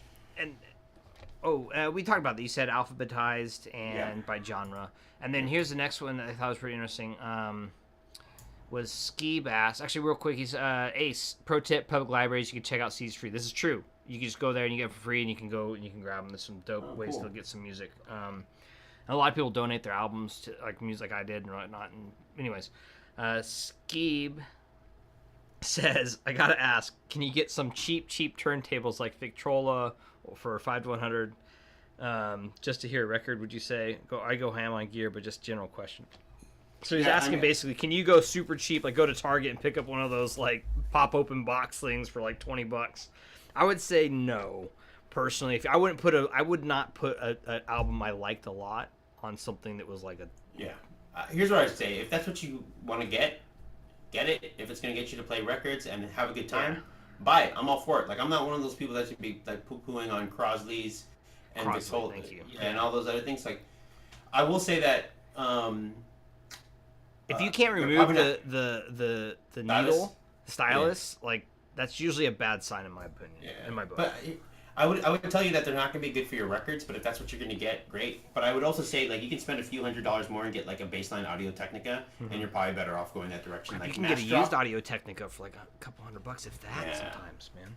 That's what I would say. Michael calls you a gaming nerd. I'm for it, dude. Dude, I also have my lovely USB. Oh, you can't really see. There it is. USB. Oh, So it's all blobbed out because I was whatever. But I call it my universal input device. Oh, whoa. Okay. Oh, all right, Danger, bro. Danger, Will Robinson, danger. Oh yeah. By the way, I see Michael said, "Let's go Stacks." Yeah, I actually know Michael from. Actually, I met Michael on Reddit. He like saw my gear. I posted a picture, and he found we were in Oakland. And he's also on the Discord that we're on. But I go to Stacks. His video stuff is Oh yeah, go check out his production stuff. Yeah, dope. He's did a awesome. thing with the race. Oh, I blanked on her name, but she's the race driver lady. Pretty dope. Business idea: combining a whiskey bar and record shop, serve whiskey and bourbon while people Spin search records. and spin vinyl. Let's do this. There's actually a record audiophile bar here, Bar Shiru in Oakland. It's like a Japanese audiophile bar. You can't buy records, but they have a ton of records for you to take a look at, and they have a really good sound system. And there's this place in LA that I went to that's a barber shop, and I think they also serve drinks. And you can buy records. I do like that idea. Zeppelin and Co. in Singapore. I think they do. They're a coffee shop, but they do headphones and IEMs, and I think they'll do live music, but they do. But I also think they have like light drinks. I think maybe in the evenings they'll do like beers and wines or whatever the light fare. I love that idea, man. I think that's so dope. Like that'd be a dream right there. Yeah, let's build that. Let's go make that. Let's go. Yeah. Where are we at next? Ace of Spades. Make them drink before trying, though. Everything sounds better after a true story. I agree. Built-in distortion. Spend $300 on a used EDC helps USB some. Yeah, I see. That's the next thing I want to look at is doing maybe a DDC. Something that I've never really messed with too much, but I'd like to play with those more. Sorry, my OCD ADHD, the label was peeling, and I was like, I must peel all the way off. I haven't messed around with too many DDCs. I do have like the Singer USB to coaxial that's feeding into my Bifrost, like the F1 or something. It was like modified by this dude in Hong Kong, and he That's dope. sold it to me on Headphone. I was like, yeah, I'll try it. But I want to do more I would coax stuff. I think that's my thing. I want to do more coaxial stuff. I would like to get more into DDCs. It's just expensive. Expensive. It's like streamers, dedicated streamers, dude. I saw somebody was selling a dedicated streamer for $25,000. I know. And the I don't dude was understand just that. like, and this is a great deal because it's an integrated streamer with everything you need for $27,000. I was like, I have a Raspberry Pi, like the ALO Raspberry yeah. Pi. It has like the external power supply and like the hat, and it's supposed to be really good. And I also have a Blue Sound Node 2i that I bought. I don't know. I think I was like, that is like the Blue Sound is probably the easiest thing to get along with. Like it's just it just does everything and does it easily. It does it well, and you don't have to worry about it. It just does its job. It works really well with Rune. Like it's it works crazy, really just well. appears. Mm-hmm. Let's see here. There you go. Do a turntable setup live stream. One of these shows would be very cool. That'd be a good idea for your video. You should do a YouTube video. You should do. I actually did a YouTube. I did a video on YouTube, and I sent it to my buddy. But it's a private YouTube to tell him how to set up a turntable. You should do it, dude. You already have it made. It's your first video. Let's go. I do have a what do you call this? The GoPro. I can mount the GoPro on my head and just do it that way. Do a Zeos style. That's not. Never mind. Please. Yeah. Zeos is cool, man. No. Yeah. Dude, that awesome dude, stuff. like my one buddy, dude, he's right, man. Zeos is masterclass in describing how things feel and how they like built, like how they're built and how they feel. Does that make sense? Yeah. Yes. Here's what I like to watch Zeos videos. Is if I already know I'm gonna buy it and I just want to get more excited about it. He hypes it, yeah. You know, best thing ever. I'm like, I'm gonna buy it now. Yes, Thank I was you. right. That's the motivation I needed. Thank you, sir. He didn't really like the VO though. Oh no, he didn't like the not VO. like the VO. He doesn't like a lot of the ZMFs for whatever reason. He likes the Aeolus, which is interesting because that's like the one I'm not a big fan of. Yeah, the Aeolus is like the most of all the ZMFs. The Aeolus is probably the least technical of all of them, in my opinion. I just was not. Yeah, it's a little bit too warm for me. Let's see here. I love my Aeolus though. Like I mean, that's one of my favorites because it's just a cushy boy. But maybe that's why he liked it. It's a cushy boy. Kate said it is best in the Rock movie because these sound better. I don't know what that means, but I like it. Whatever you're saying there. Maybe I haven't seen The Rock in a long time, so. The Rock movie. I like The Rock. Yeah, I have a little man crush. Ryan Reynolds and The Rock. Those are some of my man crushes. Let's see here. Spin through and use shows cool experience. Let's see links. Oh, so Sheldon said links to all the vinyl gear for those that aren't. Yeah, we. I don't know. What do you think, Jay? Like we can. Maybe that'd be a cool idea, dude. Put together like a cool document and like just like of like cool. Yeah. Like what you know that'd be actually a cool idea. Is like maybe do like a my wish list, dream list to what I currently have or what I think are like what I would, like the gear I would versus gear I wouldn't, and reasons why. That'd be a cool. I mean, for you, like that'd be I don't know, like I have no idea, but like that might be a cool topic. I can definitely do that. I can also like list off all like the stuff that I actually use to maintain my vinyl, like all the cleaning stuff that's interesting. But I do want to say something. I saw something right here posted by Marius Stark, which some reissues are just bad because it's only on just because it's on vinyl doesn't mean it will sound good. Yes, 100%. But mastering is key. Yes, mastering is key. Look for AAA on jackets, all analog. That's the one piece that I don't 100% agree with. Like, yes, generally, AAA is like what I do fiend for that, but I've heard stuff that's master DSD and then go on to vinyl and it sounds really good. A perfect example is all the stuff, like I don't love the music, but PS Audio has recently opened up a studio and they do everything recorded in DSD and they do put out vinyl, but the masters, they're not using analog tape and that stuff sounds good. Also the MoFi stuff, a lot of the stuff that people have been reviewing that sounds really great are all DSD transfers. Mm-hmm. But I do agree, on your next thing, anything mastered by Kevin Gray, Bernie Grenman, and Smith from Sterling Sound is top notch, 100%. And also, if you go ahead. I was gonna say his top comment is Nicolas Cage from the movie The Rock. When he's escaping from jail, and that's what he's talking about. Sorry. I haven't watched that movie since the 90s. I'm not a big movie buff. But yeah, if you guys are into, also by the way, he talks about Kevin Gray and Bernie Mm-hmm. Grimm. I forget who's. I think Kevin Gray's doing the Tone Poet. I could be wrong, Didn't one but of those guys move over to MoFi, or who moved over? Andrew Jones moved over to MoFi Jones. recently, but he's doing speakers. Speakers. That's right. Um, but there's a really 45 RPM audio file interviews of people that are the two guys that are working on the Tone Poet series. Mm-hmm. Fantastic live stream, um, where they're just diving into like really nerdy like audio like AAA stuff and how they go through their process. So highly recommend it. Fostex are fun to mod. I bet they are. I Agreed. haven't done it yet. I Those haven't are done it fun. yet. Yeah, those are I good. should do it. Those I are should real do fun. it. I gave mine to my brother because he's not a big, but like they're, yeah, perfect for that. Let's see here. What's your setup? like? So Yeah, we I both have 50s. I have LS Yep. 50s. And so actually my pre and my also my was I switched to for my as far as pre for my turntable as well as the Ellicott 800. It's the Ellicott pre basically. Mhm. It's a little tube pre, and that thing's dope. I love that thing. And you can build it yourself, or you can go on Etsy and have some people build it for you. But it's a Japanese kit that you can buy, and you build it yourself, solder everything on. And I got mine Sick. from Justin from Amazon Sound. It's his Yeah, personal yeah. unit that I ended up buying, and Ah. and he did some custom stuff to it to whatnot. But it's the pre for the turntable is fantastic. That's my setup, and I usually do that from either a Vidar currently was a Vidar to that to or turntable to that to the Vidar to the Skeffs is my Nice. was my general.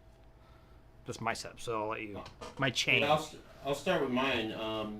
And I'll like skip sources, but my preamp is a Freya Plus, and I got some NOS tubes rolled into them. Mm-hmm. By the way, if anyone needs a really good tube guy, I got a supplier down in SoCal, so just find me on Instagram and I can connect you if you're looking for tubes because they're hard to get right now. And then I got monoblock shit Agiers. And I also DIY all my interconnects. All my single-ended are DIY Belden 8402s with like switchcraft connects, and then I also DIY'd my speaker cable recently. I follow Thanabar. He's like a dude on. If you just put DIY interconnects, he'll pop up on YouTube, and I just kind of follow some of his stuff to start out with all the DIY and the cables because I do think cables make a difference, but I'm not willing to pay hundreds and thousands of dollars for cables. So if you learn how to solder, it's a fun hobby. Yeah. Pain in the ass. You start to understand when you do build your own cables. You start to understand why people charge a premium. So much. I built this one. This took out, not this one. This one, and it just takes hours to braid. And interconnects are pretty easy. I can do like one interconnect like in 30 minutes these days. But also, if you find me on Instagram and you want some interconnects, shoot me a DM. I'm making them, and I'll put together like a good price. And I'm very transparent about how I do the pricing. I'm not trying to sell anything though. I just want to learn how to do more. And stuff. Jay, your Instagram is in the down below. Just go into the information there, and I have it linked there. So. Yeah, at Jay's _vinyl _ collection. Find me there. All right. What else we got? ZMF is fire. Agreed. Emerald Ski. I don't know what you're talking about. I'm assuming something we were talking about back in a bit, and then CM. What was your peak hi-fi experience? What were you listening to on what format through what chain? Ooh, that's a good question. That's a good question. I can tell you about. I went to this hi-fi store in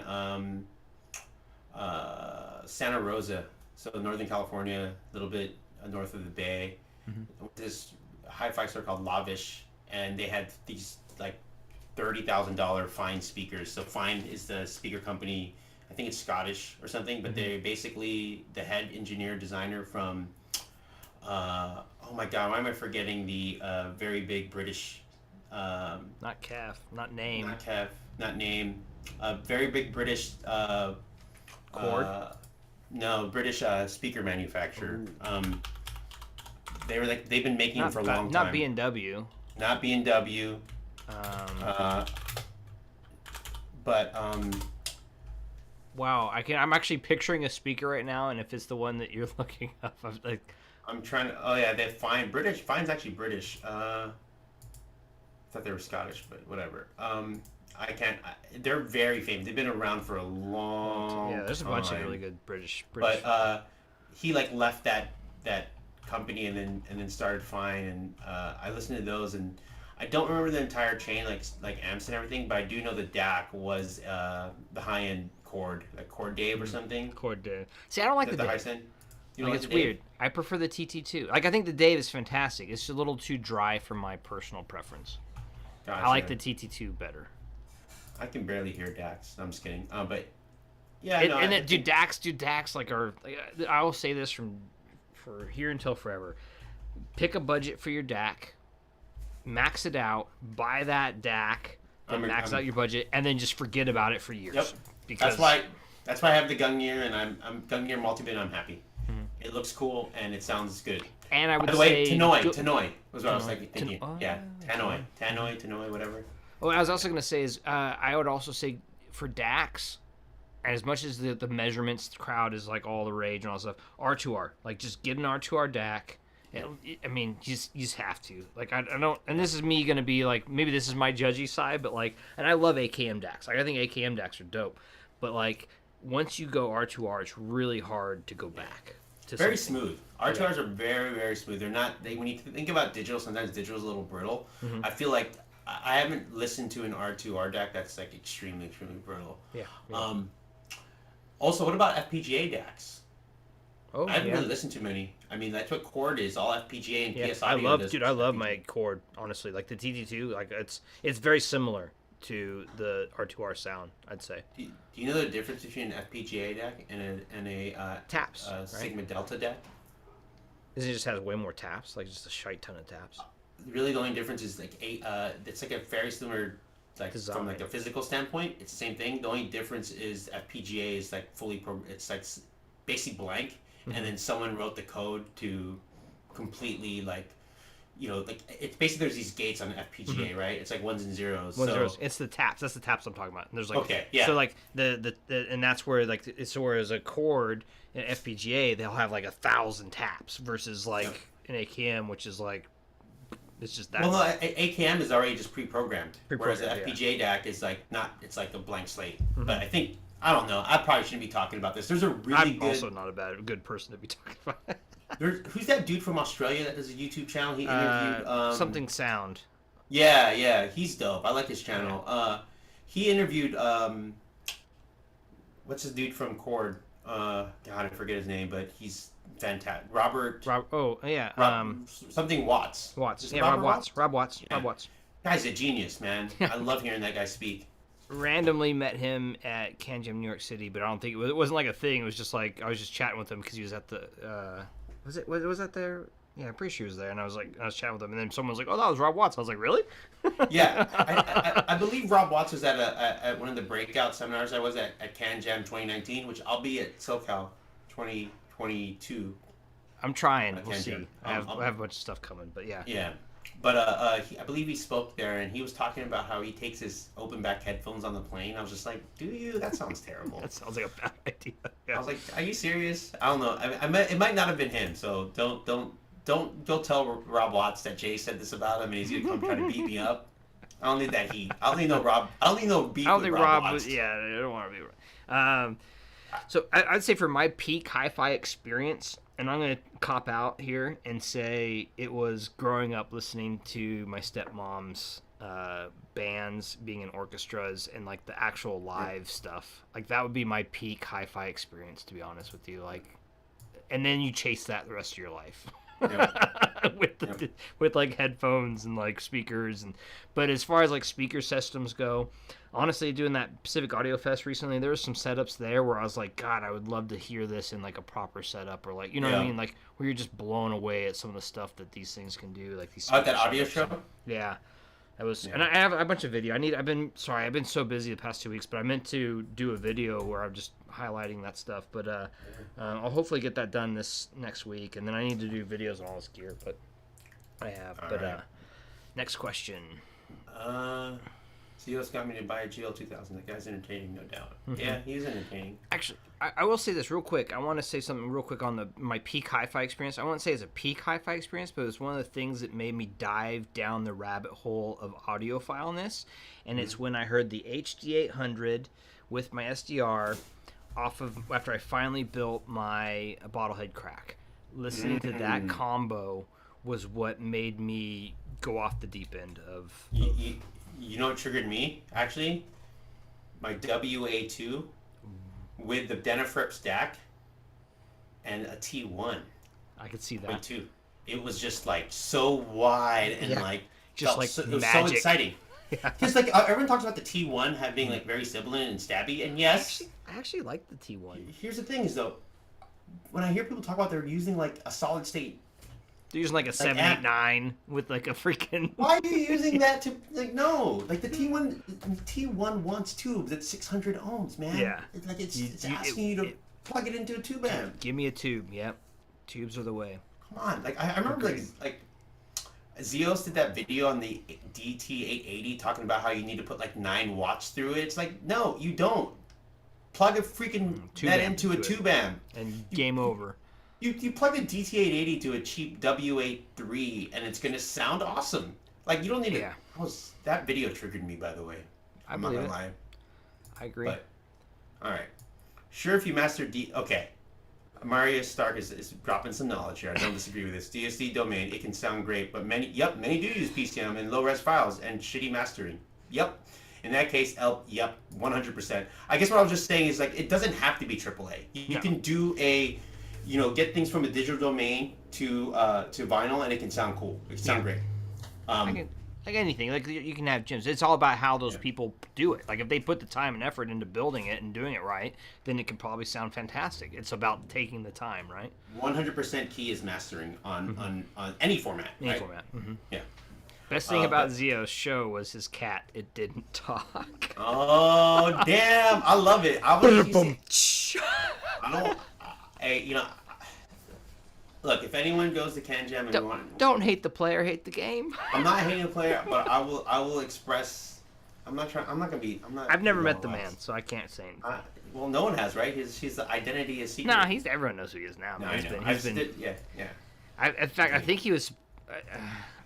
I've never been in the same room with him, so I can't say anything about that. Yeah. But, I mean, whatever. I don't vibe with his brand. I'll put it that way. Touche.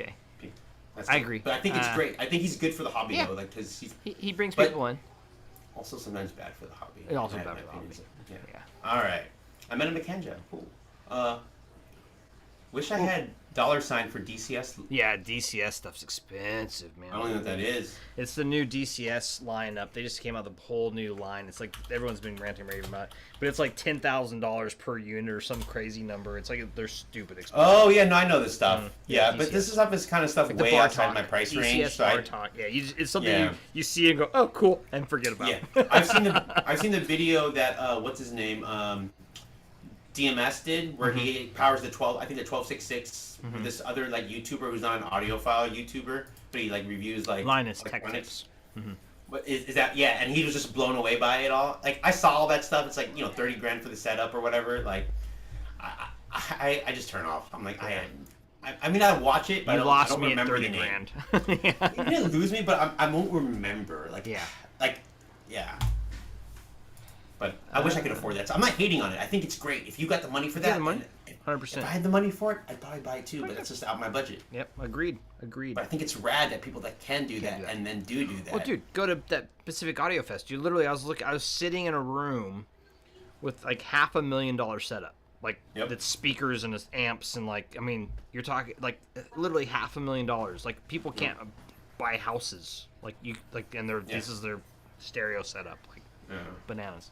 I love like what's it called what's his name Jason Stoddard talks about like do you really need a $1,800 10 tube amp? No, but do you need a Ferrari?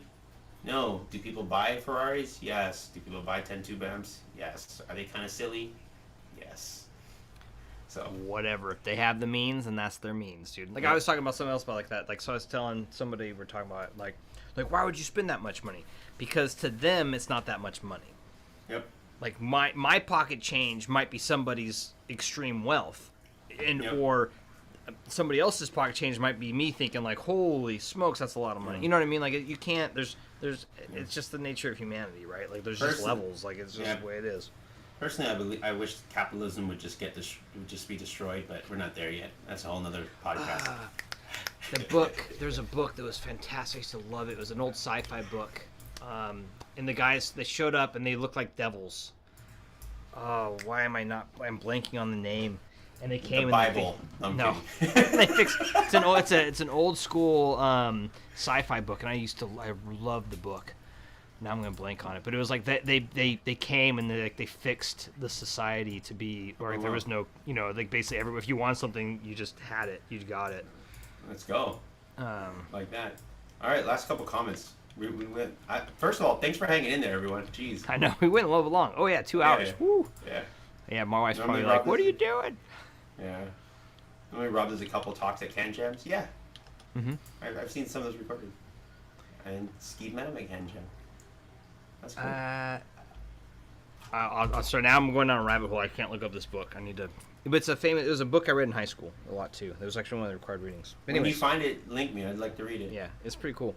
Unique. Let's see, and That's that was it, right? That's it. We nailed it. We done. finished. We went through this thing. I only did. Sorry. Get Lightning Hopkins going away from analog production and get. Yes, I have that. It's fantastic. Ooh. It's fantastic. Sorry. Ooh. Also, the Muddy Waters Muddy folk Waters. singer by Analog Productions is better than the Mo-Fi. Well, maybe not better. Well, I just like Muddy Waters. It's really, really good. It probably is better. Everyone else thinks it's better. I actually feel like they're on par with one another. But a lot of the Analog Productions, John Coltrane live at the Village Vanguard. It's amazing. Fantastic. Yeah, but that Lightning Hopkins record is, I would say if I were to recommend one Analog Production record, that's one of them I would put Lightning on my list. Hopkins. There you go. Really good. Good taste there. Marius is good peeps. Yep. All right. I think that's it, man. I think we killed 2 hours and hanging out and chilling. Yeah. But yeah, this is dope. I'll touch on my other stuff later. I should do like a thing dedicated to it or something. But yeah. Jay, we should do another one. We always until you get your channel up. I'm here. We'll stream. We'll make things happen. I appreciate that. And we need to get you going, man. Get you blazing. When my life gets a little bit more calm, I'm gonna get done. But I can just do it. It shouldn't be that much time. Honestly, dude, you just do little 30 minutes, little things, and eventually you can just start even just do little 8-minute things that you're talking about. Just pop out a record. Every time you get a record, this is what it is. I have a buddy on Instagram. I should link you to him. He's out of England, I believe, Britain. And he does vinyl reviews as well, or he does record reviews, and they're real quick on Instagram. Yep. You could do stuff like that, but do it on video format. It'd be dope. Yeah, I'm in.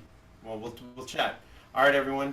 Appreciate you guys that hung out, and all the people that took off. Appreciate them too. No, thanks for jumping in. It's all a matter of just hanging out and chilling with us. So. And I appreciate you, bro. You too, bro. Man. All right. Agreed. Be good. Cheers. Enjoy your week. I will. Later.